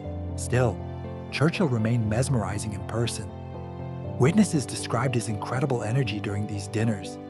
Even late at night, he dominated conversations completely. He joked, argued, quoted poetry, drank heavily, and demanded updates from every front simultaneously. Some people found him inspiring, others found him exhausting. Most probably experienced both emotions within the same hour. Yet, despite the chaos, these meetings shaped the war. Decisions about bombing Germany, coordinating Allied invasions, supporting the Soviet Union, and preparing for D-Day often emerged from these smoky midnight gatherings. Entire campaigns affecting millions of lives were debated beside dinner plates and brandy glasses. History sometimes imagines wars as clean moments of heroism and certainty. In reality, many turning points began with tired men arguing after midnight, while Churchill lit another cigar and asked for more maps. By the middle of the war, Churchill's daily schedule had evolved into something that barely resembled ordinary human existence. He woke around 7:30 in the morning, yes, but he did not immediately leap heroically into action like a movie character preparing to save civilization. Churchill preferred staying in bed for hours while reading newspapers, smoking cigars, drinking weak whiskey mixed with water, and dictating endless memoranda to exhausted secretaries, still technically working, just horizontally. From his bed, he commanded fleets, criticized ministers, planned military operations, and occasionally terrified aides with sudden demands for information nobody had prepared yet. Secretaries had to keep pace as Churchill dictated rapidly, often interrupting himself midway through a sentence to complain about military delays or praise some 18th century general no one else had thought about in decades. Then came lunch, and lunch was not small. Churchill loved rich food and long meals, even during wartime. He approached dining with the determination of a man personally refusing to let Adolf Hitler ruin butter sauces. Meals could stretch for hours, while discussions wandered through politics, literature, military reports, and gossip. Guests never entirely knew whether they were attending a strategy session or becoming trapped inside the world's most dangerous dinner party. After lunch, Churchill usually took a nap, not a quick rest, a full afternoon sleep. He considered naps essential to functioning properly and defended them passionately. According to Churchill himself, the nap effectively gave him 2 days in one, which sounded impressive until you realized everyone around him was still surviving on only one increasingly miserable day. By evening, Churchill returned fully energized. This was when the real work began. As darkness fell over London, Churchill moved into the cabinet war rooms, or Downing Street offices, where meetings stretched late into the night. Maps covered tables, telephones rang constantly, cigars burned endlessly, officers presented updates from every front of the war, while Churchill paced around in velvet dressing gowns or siren suits, interrupting with questions and dramatic observations. He thrived at night. Visitors often described the strange energy surrounding these gatherings. Some meetings felt intellectually electric, with Churchill jumping between strategy, history, humor, and speeches effortlessly. Others became tense arguments as generals tried explaining logistical realities to a prime minister who believed boldness solved most problems eventually. And always, the dinners continued. Heavy meals appeared close to midnight while military crises unfolded across Europe. Ministers fought exhaustion while Churchill somehow grew more alert with every passing hour. One aide later admitted, working for Churchill felt like serving aboard a ship commanded by an extremely intelligent volcano. Still, the routine worked. Britain survived some of its darkest years under a leader who fought the war partly through speeches, stubbornness, and an almost supernatural refusal to go to bed at a reasonable hour. Working with Churchill required stamina bordering on military endurance. His generals, ministers, and aides often entered evening meetings already exhausted from an entire day of war planning, intelligence briefings, and crisis management. Unfortunately for them, Churchill considered midnight an excellent time to begin serious discussion, not end it. Begin it. By 10:00 in the evening, most officials hoped meetings might slowly conclude. Churchill, meanwhile, was usually just warming up. Fresh cigars appeared. Maps unfolded across tables again. Another tray of food arrived. Somewhere nearby, the secretary quietly accepted that sleep had become more of a theoretical concept. The atmosphere could feel strangely theatrical. Churchill loved pacing around rooms while speaking dramatically, often wearing his famous siren suit or velvet dressing gowns. He pointed at maps with cigar smoke trailing behind him like an angry steam locomotive explaining military logistics. Officers sat beneath dim lights trying to remain alert, while Churchill jumped rapidly between troop movements, naval concerns, historical analogies, and jokes, and he noticed immediately if someone looked tired.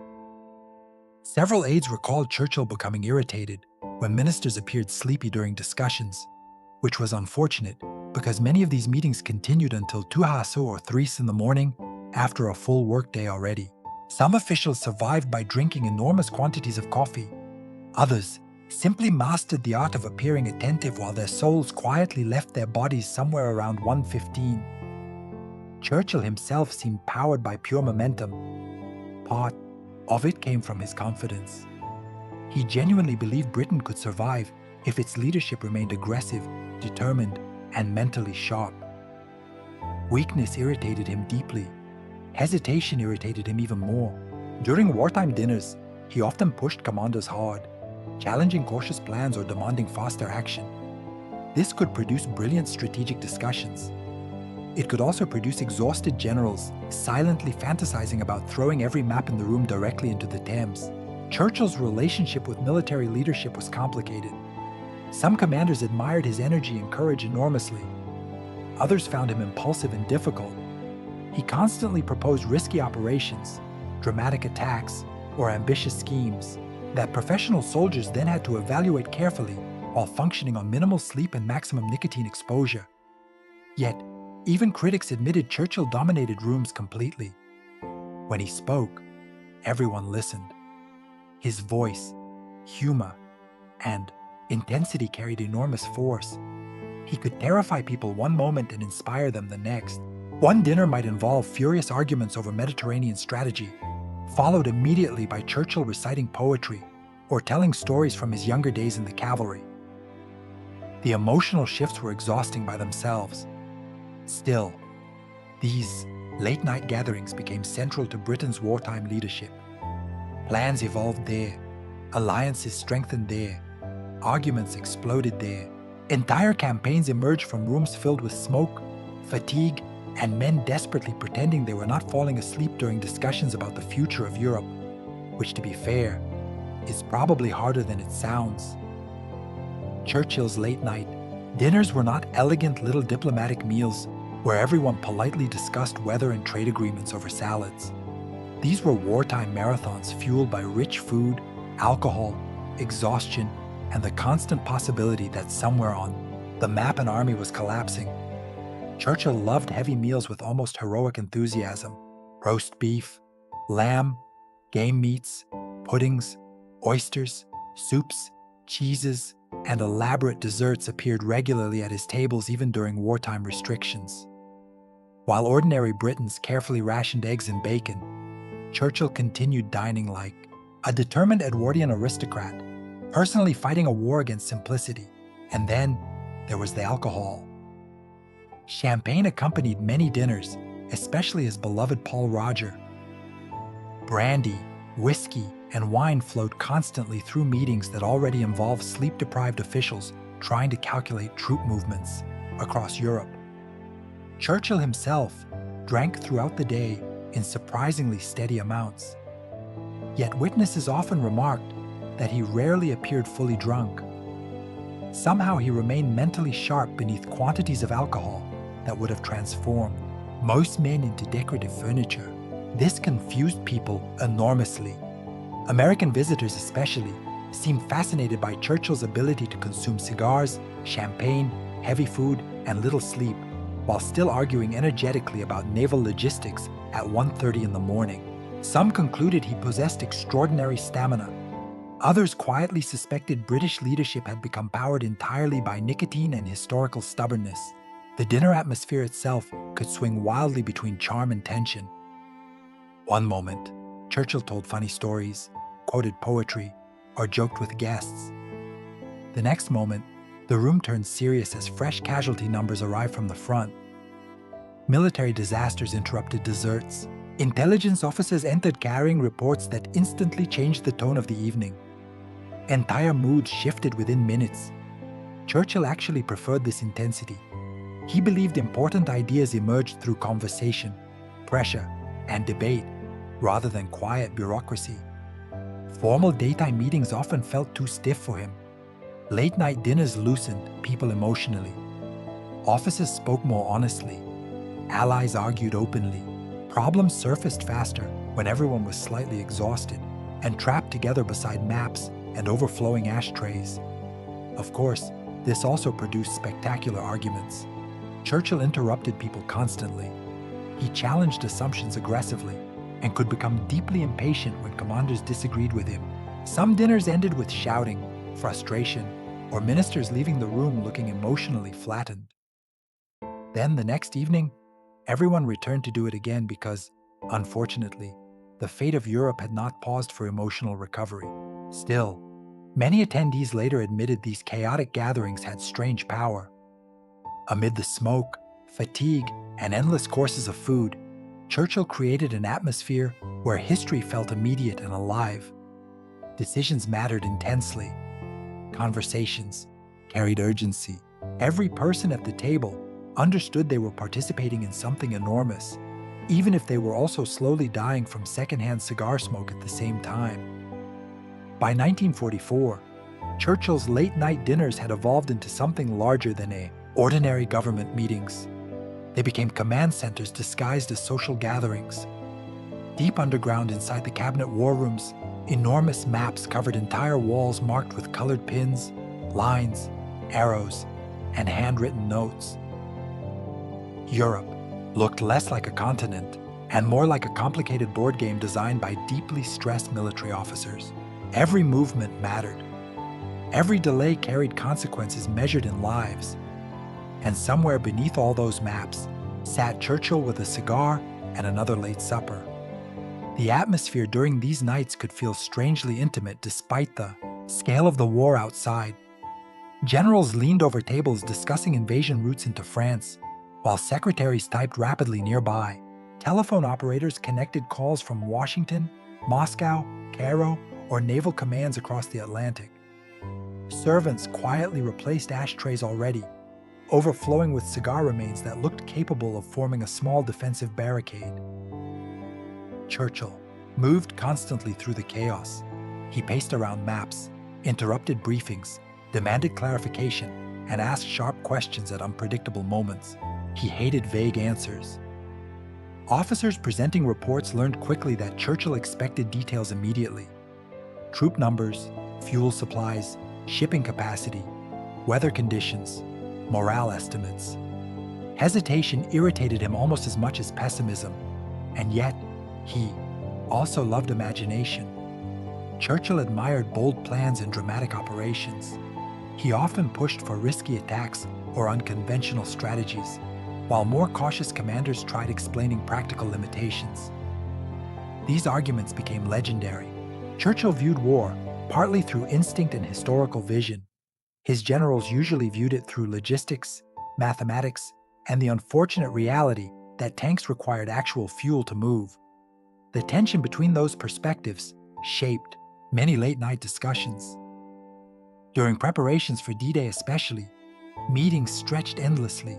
Maps of Normandy covered tables while Allied commanders debated landing zones, German defenses, weather forecasts, and invasion timing. Churchill desperately wanted involvement in every detail. At one point, he even suggested personally accompanying the invasion fleet across the Channel. His advisors reacted with understandable horror. The idea of the British Prime Minister standing near active artillery fire while smoking cigars aboard a warship did not strike military leadership as strategically ideal. Eventually, King George VI quietly discouraged the plan before Britain accidentally lost its wartime leader to enthusiasm. Still, Churchill remained deeply involved in planning. He understood the psychological importance of these meetings. Leadership during war was partly about decisions and partly about presence. Churchill's energy-filled rooms, even exhausted officials, admitted his determination could become contagious. When morale dropped, he pushed harder. When tension rose, he often responded with humor or storytelling, and somehow, amid the smoke, fatigue, arguments, and endless dinners, plans emerged that helped shape the outcome of the war itself, though admittedly with enough cigar smoke involved to permanently confuse modern ventilation engineers.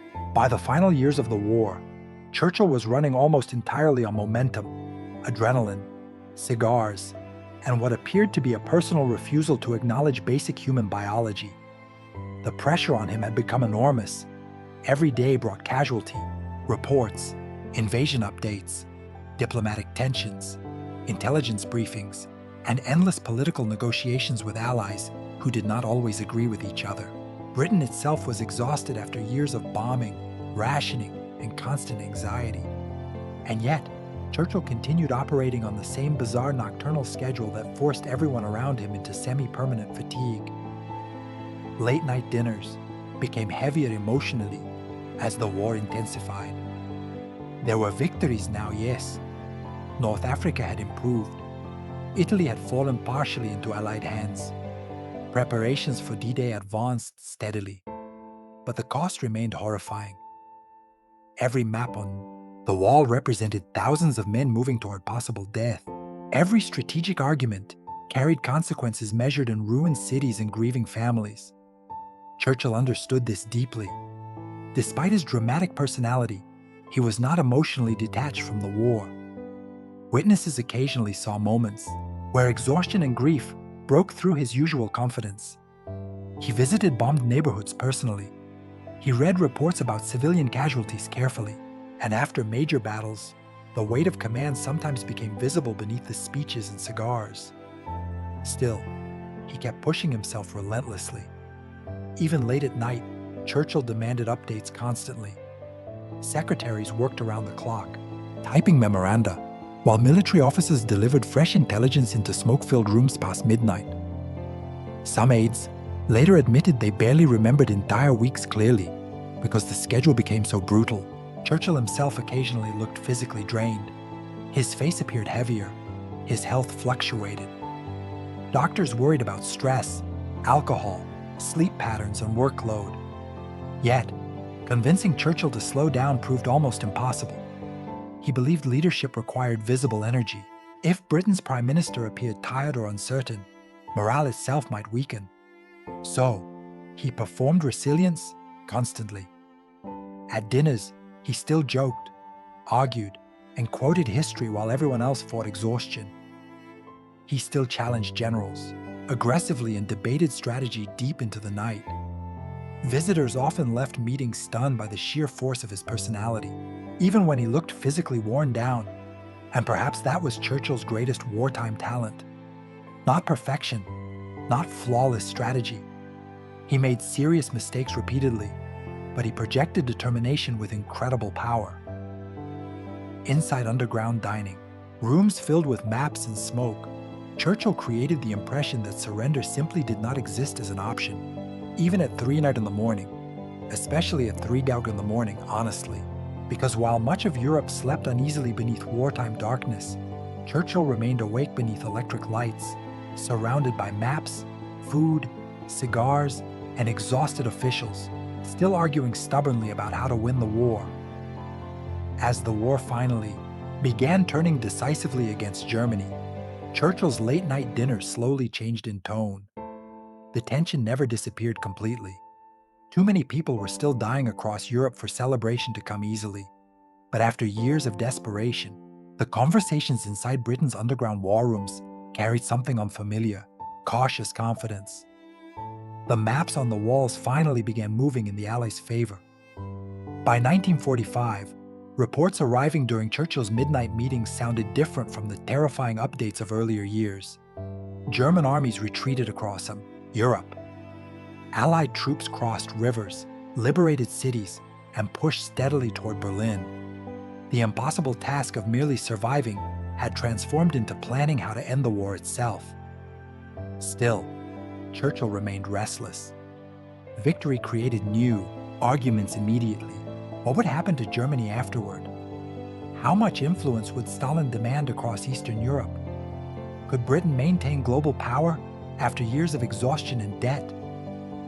The dinners continued because history, unfortunately, never pauses politely after one catastrophe ends, and neither did Churchill. Even near the war's conclusion, he kept his exhausting routines intact. Late meals, cigars, maps, debates, champagne, memoranda at absurd hours. The machinery of Churchill's leadership continued, operating exactly as it had during Britain's darkest days. Officials still stumbled through meetings half awake, while Churchill somehow remained animated deep into the night. Though now there was relief beneath the exhaustion, some dinners reportedly became almost emotional. Years of pressure had forged strange bonds among ministers, generals, aides, and staff members who survived together underground while Europe burned above them. They had argued fiercely, disagreed constantly, and operated on unhealthy amounts of stress for nearly 6 years. Yet they had endured.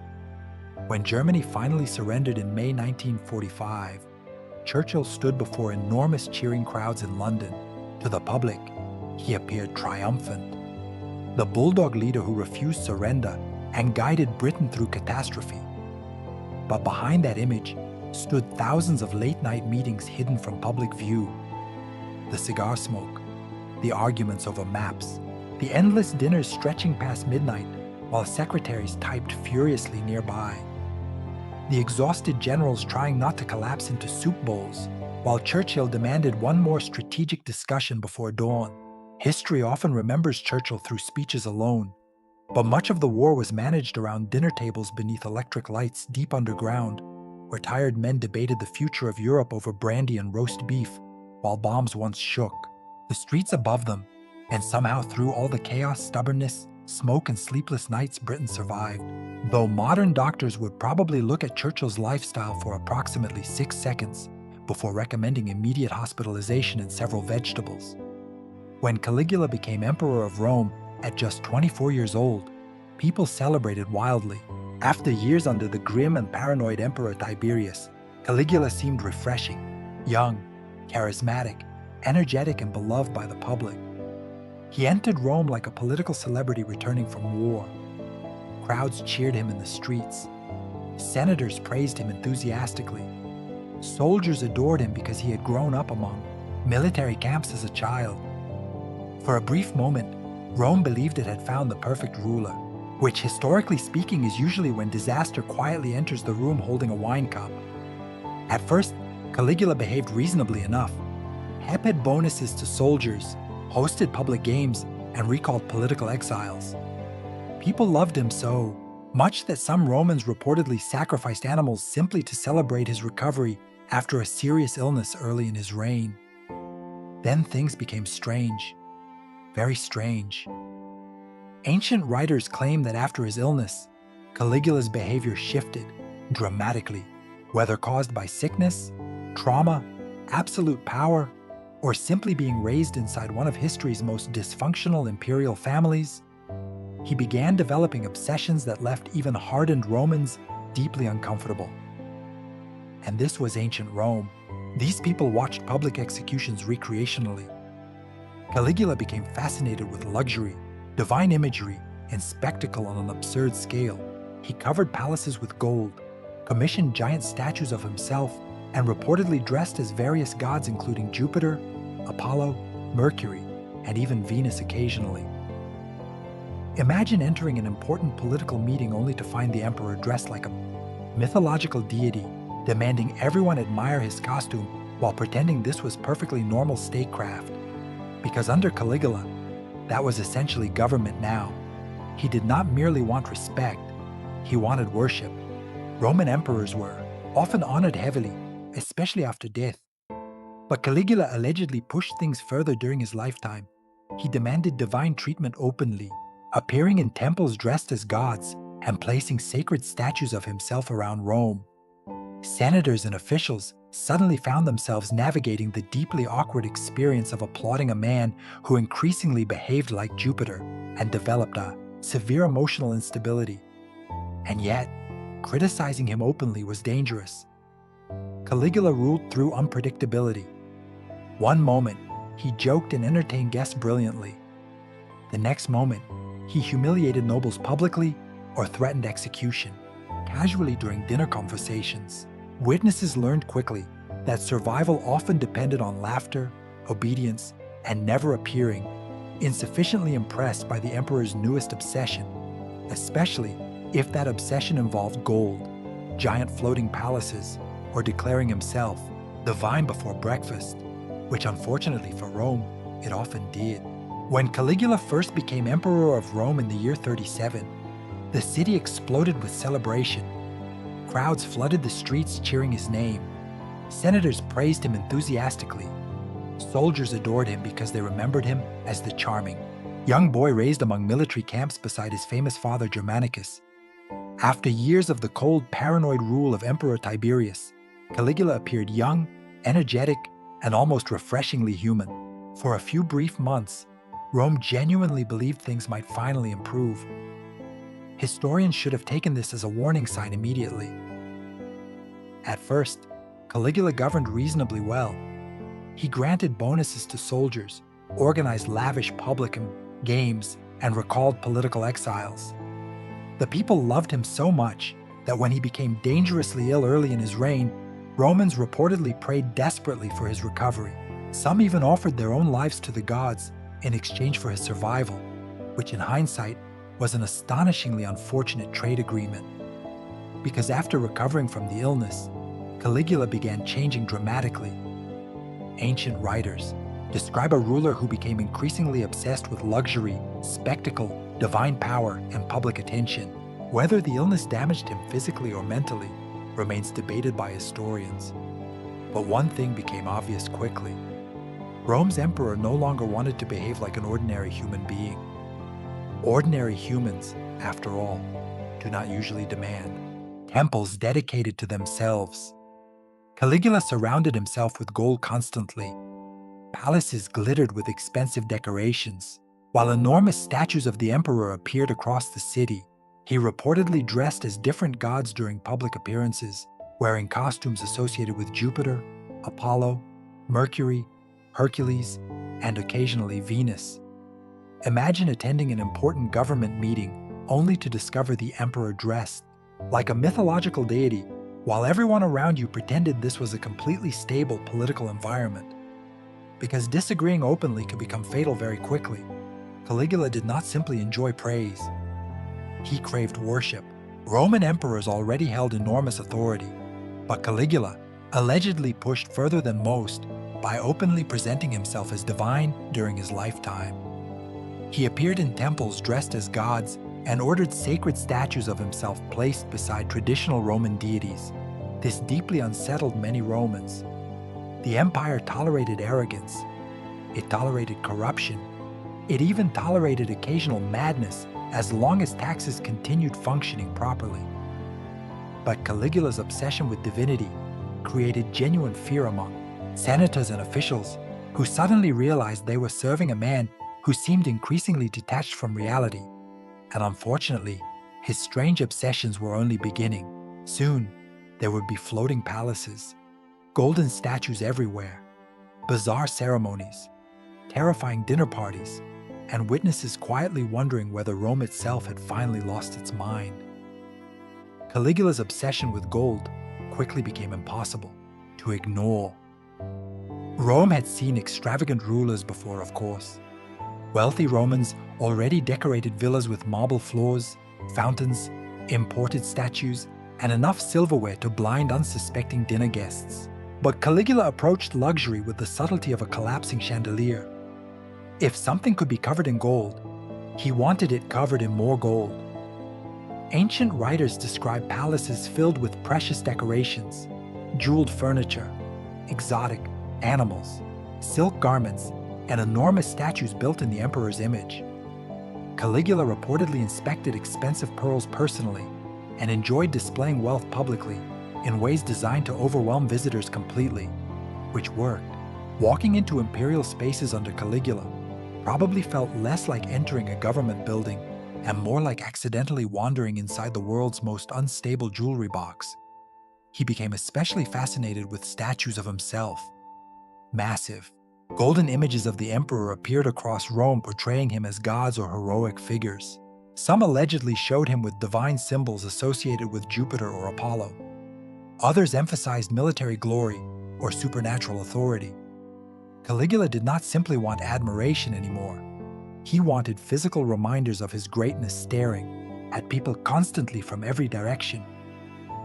A modest hobby, really. One of the most infamous stories claims Caligula ordered a giant statue of himself placed inside the temple in Jerusalem. For Jewish communities, this was horrifying because it violated sacred religious laws against idol worship.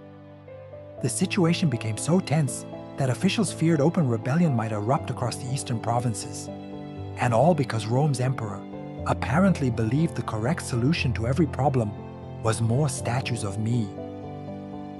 Fortunately, the crisis was avoided before the statue arrived, partly because even Roman officials recognized this idea might end catastrophically, which says quite a lot considering Rome's normal approach to diplomacy often resembled threatening people until something caught fire.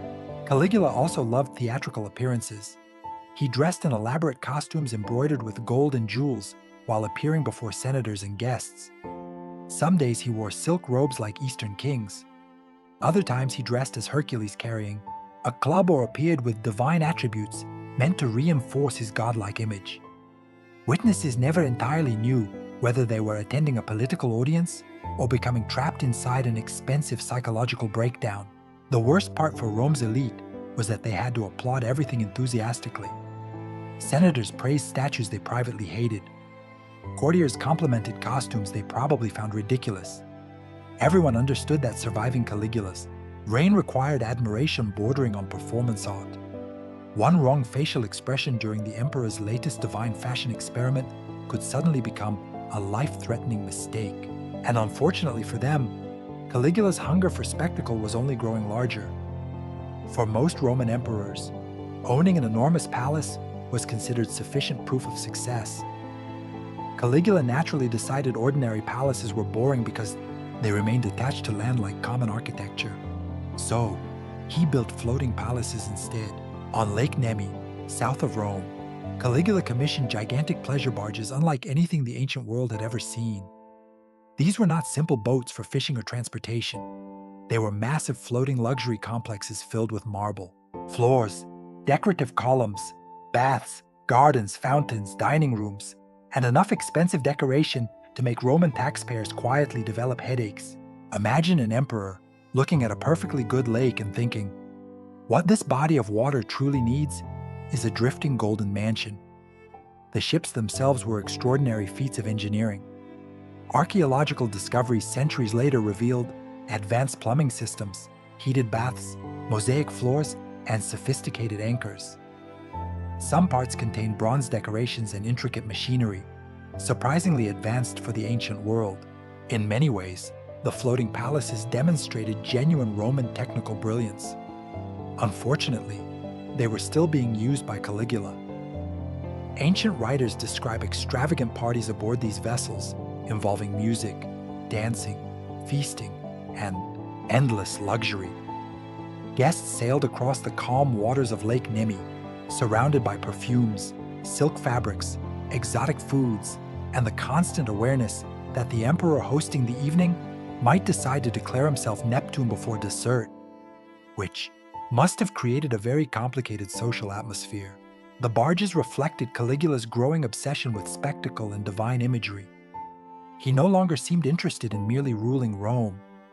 He wanted to exist above ordinary humanity entirely, surrounded by beauty, wealth, and theatrical grandeur. So excessive, it blurred the line between emperor and living myth, and Rome paid for all of it. The cost became enormous. Caligula spent staggering amounts on construction projects, games, celebrations, statues, and luxuries. At first, Rome's treasury absorbed the expenses because Tiberius had left behind substantial wealth, but Caligula burned through it quickly with the financial discipline of a man attempting to defeat mathematics personally.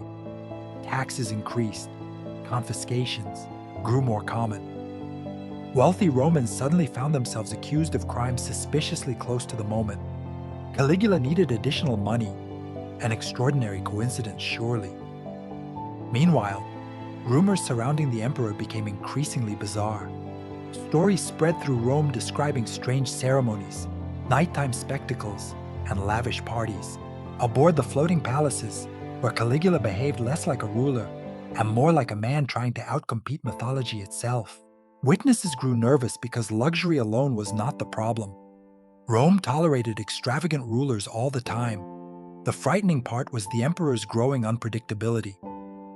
Every new obsession felt larger, stranger, and more detached from reality than the last. And deep beneath the marble, gold, and floating palaces, fear was beginning to spread through the empire quietly. As Caligula's reign continued, the emperor stopped behaving like Rome's ruler and increasingly started behaving like an actor trapped inside an extremely expensive religious play, except everyone around him was forced to participate. Caligula became obsessed with appearing as different gods publicly. Some days he dressed as Jupiter, king of the Roman gods, carrying a thunderbolt and wearing golden robes. Other times, he appeared as Hercules, with a lion's skin draped over his shoulders. He reportedly dressed as Mercury with winged sandals or Apollo with radiant crowns and flowing garments. At one point, he even appeared dressed as Venus, which probably created a deeply uncomfortable silence among Roman generals trying to discuss military budgets professionally. The costumes themselves were lavish. Silk robes, jeweled accessories, golden crowns, embroidered cloaks, and theatrical makeup transformed the emperor into living spectacles wherever he went. Palaces echoed with ceremonies and performances designed entirely around Caligula's image. Rome's ruler no longer seemed satisfied with political power alone. He wanted mythology itself wrapped around him like clothing, and unfortunately nobody could tell him to stop. Roman senators lived in constant anxiety during these performances. They had to praise the emperor enthusiastically, no matter how bizarre the situation became.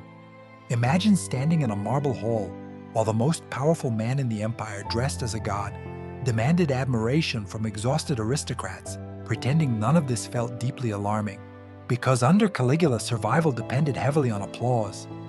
Ancient writers describe how unpredictable the emperor became during public events and dinners. One moment he joked charmingly with guests. The next moment, he humiliated senators openly, or threatened executions casually between courses of food. Witnesses never knew whether laughter would please him or offend him. This uncertainty terrified people. Caligula seemed to enjoy watching others nervous around him. Power became theater. Fear became entertainment. He reportedly delighted in reminding Rome's elite that their wealth, titles, and family histories meant absolutely nothing compared to imperial authority. And then, there were the conversations with the gods. Some stories claim Caligula believed he spoke directly with divine beings or invited statues of Jupiter to private discussions. Ancient historians may have exaggerated parts of these accounts, but even exaggerations usually emerge from real public unease. Romans genuinely believed something had gone wrong with their emperor. The strangest part was that Caligula often remained intelligent and charismatic beneath the madness. He could speak brilliantly, joke sharply, and manipulate crowds masterfully. That made him even more frightening. A completely irrational ruler was dangerous enough. A clever ruler who enjoyed psychological chaos was far worse. Because Rome increasingly realized they were no longer governed by a stable emperor. They were governed by a man who treated the empire like his personal stage, while everyone else nervously waited to discover how the performance would end. Dinner with Caligula was one of the most dangerous social events in the Roman Empire. Not because the food was bad. The food was probably extraordinary. Exotic birds, expensive wines, rare fish, elaborate desserts, imported fruits, imperial banquets, overflowed with luxury. The problem was the emperor himself. Guests entered Caligula's dining halls never entirely certain whether they would leave with honors, humiliation, or execution orders, which created a wonderfully relaxed atmosphere for digestion. Ancient writers describe banquets filled with strange games, cruel jokes, theatrical performances, and psychological torment disguised as entertainment. Caligula loved making Rome's elite uncomfortable. Senators, nobles, and officials sat nervously beneath golden ceilings while musicians played softly in the background, and the emperor watched everyone carefully like a cat considering which bird to terrify next. One famous story claims Caligula suddenly burst into laughter during a dinner, and when asked what amused him, calmly explained that with a single word, he could have every person at the table killed instantly. A delightful little moment to enjoy. Between courses, whether every story is fully accurate remains debated by historians, but the overall pattern is clear. People around Caligula became deeply afraid of him. The emperor enjoyed unpredictability because unpredictability created power. If nobody understood his moods, nobody could feel safe opposing him. And Caligula constantly tested that fear. He humiliated senators publicly during meals, mocking their appearance, intelligence, or loyalty, while everyone else laughed nervously to avoid becoming the next target. Wealthy Romans who had spent entire lives building prestige suddenly found themselves reduced to frightened audience members applauding the emperor's latest cruelty. Sometimes Caligula treated politics itself like performance art. He reportedly invited important officials to lavish banquets only to force them into awkward spectacles afterward. Other stories claim he discussed executions casually during dinner, or announced punishments with the same emotional tone most people use when discussing weather conditions. The psychological pressure became exhausting. No one around him could relax completely. Every compliment needed careful wording. Every joke required caution. Even facial expressions mattered. A senator who looked insufficiently amused during one of Caligula's stories might suddenly attract dangerous attention. Meanwhile, the emperor appeared entertained by all of it. He loved shocking people. He loved pushing boundaries. He loved reminding Rome's elite that beneath their elegant robes and noble titles, they were powerless if he decided otherwise. Dinner parties became miniature demonstrations of imperial dominance staged beneath chandeliers and surrounded by silver plates.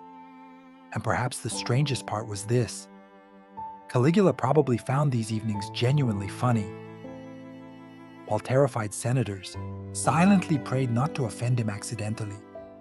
The emperor lounged among golden decorations dressed like a god, laughing at the fear he created around the table. Rome had experienced cruel rulers before, but Caligula transformed cruelty into theater.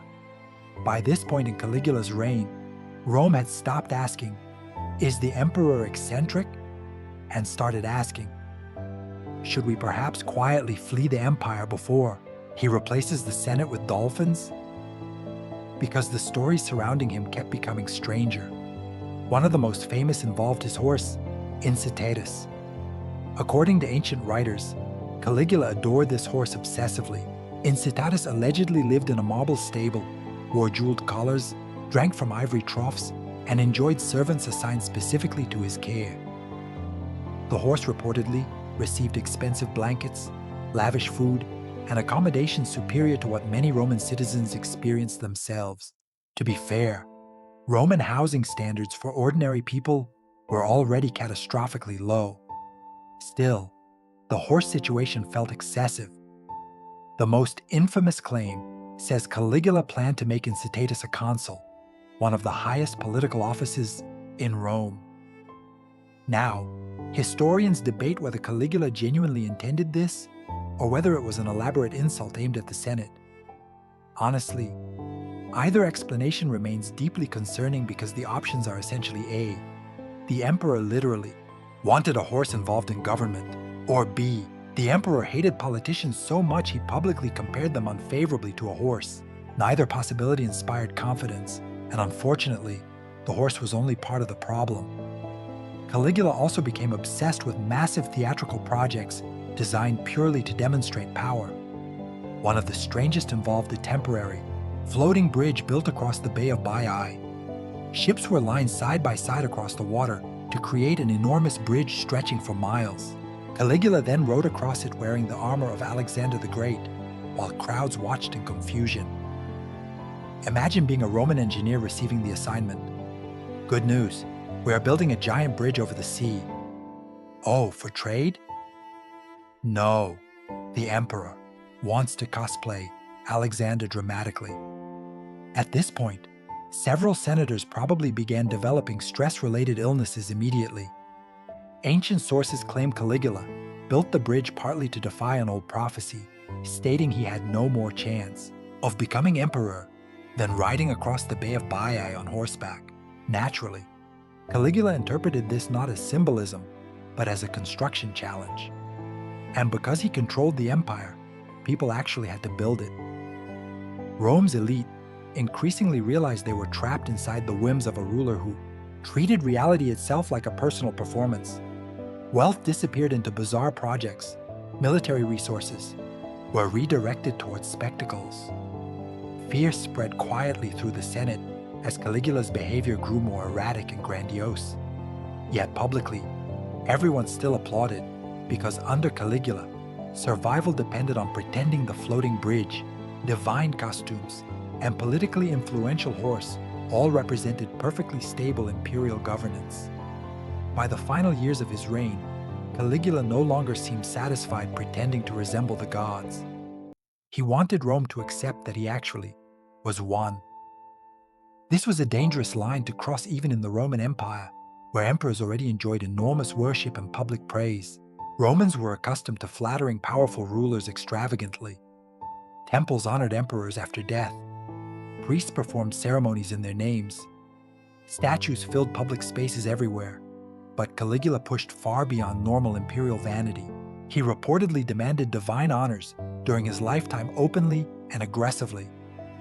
Temples displayed sacred images of him beside traditional Roman gods. Worship ceremonies increasingly centered around the emperor himself. Some accounts claim he ordered people to address him as a living deity directly. Imagine being a tired Roman official, forced to begin government meetings by pretending your emotionally unstable boss had become immortal overnight. The atmosphere in Rome grew deeply uncomfortable. Religion mattered enormously to the Romans. Public rituals, sacrifices, and temple ceremonies formed part of the empire's political stability. Caligula's obsession with inserting himself into sacred traditions disrupted boundaries many people still respected, even inside a society already accustomed to imperial propaganda. And Caligula seemed to enjoy making everyone uneasy. Ancient writers describe him standing between divine statues and presenting himself as equal to Jupiter himself. Some stories claim he whispered privately to sacred images or held conversations with the gods during the night. Others describe elaborate ceremonies where he appeared in dazzling divine costumes before crowds forced to applaud enthusiastically. Whether every detail is true hardly matters. The important point is that Romans believed their emperor had become frighteningly detached from reality. Meanwhile, Caligula's behavior toward religion often mixed arrogance with mockery. He reportedly treated sacred traditions like theatrical props. Priests, senators, and nobles found themselves navigating ceremonies where one wrong reaction could suddenly become politically dangerous. Fear spread quietly through the elite because by now, Caligula's obsessions were no longer harmless eccentricities. They affected politics, religion, money, and public order directly. The emperor's moods controlled everything. One day he appeared charming and generous. The next day, he demanded impossible honors or humiliated important officials publicly for amusement. And beneath the gold ceremonies and divine costumes, resentment was growing. The Senate despised him increasingly. Guards whispered nervously. Officials feared punishment constantly. Rome's ruling class began realizing something dangerous. Caligula's obsession with power and divinity would probably never stop growing on its own. The emperor himself seemed convinced he stood above ordinary laws entirely.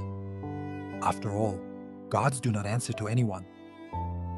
Unfortunately for Caligula, Rome's Praetorian Guard still believed sharp objects remained a fairly effective political argument. By the year 41, Rome had reached its limit. Caligula's strange obsessions had evolved from embarrassing eccentricities into genuine political danger. The golden statues, divine costumes, floating palaces, cruel banquets, and constant humiliations were no longer amusing stories whispered at private dinners. Senators feared him. Officials hated him. Even members of his own guard had grown tired of living inside the emperor's increasingly unstable theater production. And Caligula kept making enemies everywhere. He insulted senators publicly, mocked military officers, confiscated fortunes, and treated powerful men like disposable props in his personal drama. Some he humiliated for entertainment, others he threatened directly. Nobody around him felt safe for long, which is generally not an ideal leadership strategy when surrounded by armed bodyguards. The Praetorian Guard, responsible for protecting the emperor, had once supported him enthusiastically, but even they became uneasy as Caligula's behavior worsened. Officers never knew when the emperor might suddenly insult them, accuse them, or destroy their careers on a whim. Among the most dangerous men growing increasingly frustrated was Cassius Chaerea, a senior Praetorian officer. Caligula reportedly mocked Chaerea constantly, questioning his masculinity and humiliating him publicly with cruel jokes. Ancient writers suggest the emperor delighted in treating respected officers like comedy performers before entire crowds. This turned out to be a strategic mistake, because eventually, the people guarding the emperor began discussing whether Rome might function better without him. The conspiracy formed quietly. Praetorian officers, senators, and officials started coordinating in secret. United less by ideology than by exhaustion, some feared Caligula would destroy the empire financially. Others feared he had become mentally unstable. Many simply wanted to survive without constant terror hanging over every conversation. And through all of this, Caligula remained bizarrely confident. Perhaps years of unchecked power convinced him nobody would dare move against him. Perhaps he genuinely believed his divine image protected him, or perhaps he had spent too long surrounded by terrified people pretending every absurd decision was brilliant. Either way, he stopped recognizing danger properly. In January of the year 41, the conspirators finally acted. After attending public games and theatrical performances, Caligula moved through palace corridors accompanied by a small group of guards and attendants. There, away from the massive crowds and golden ceremonies, Praetorian officers attacked him suddenly. The emperor, who had dressed as gods, built floating palaces, terrified senators, and demanded worship, collapsed in a narrow hallway beneath repeated sword blows. And according to ancient accounts, even after Caligula fell wounded, the attackers continued stabbing him repeatedly, driven by years of fear and humiliation finally exploding all at once. Rome's strangest emperor had ruled less than 4 years, but by the end, almost nobody around him trusted reality anymore. When news of Caligula's assassination spread through Rome, the reaction was not simple grief or celebration. It was confusion. For nearly 4 years, the empire had revolved entirely around one unpredictable man whose moods controlled politics, religion, money, and survival itself. Senators had applauded divine costumes. Guards had obeyed impossible orders. Officials had navigated a world where dinner parties could become death sentences and horses nearly received political office. Then suddenly, the emperor was lying, dead, in a palace corridor, and nobody knew what happened next. The assassins themselves panicked almost immediately. Killing a Roman emperor was one thing. Explaining what to do afterward was considerably harder. The conspirators hoped the Senate might restore some version of the old Roman Republic, freeing the empire from imperial madness entirely.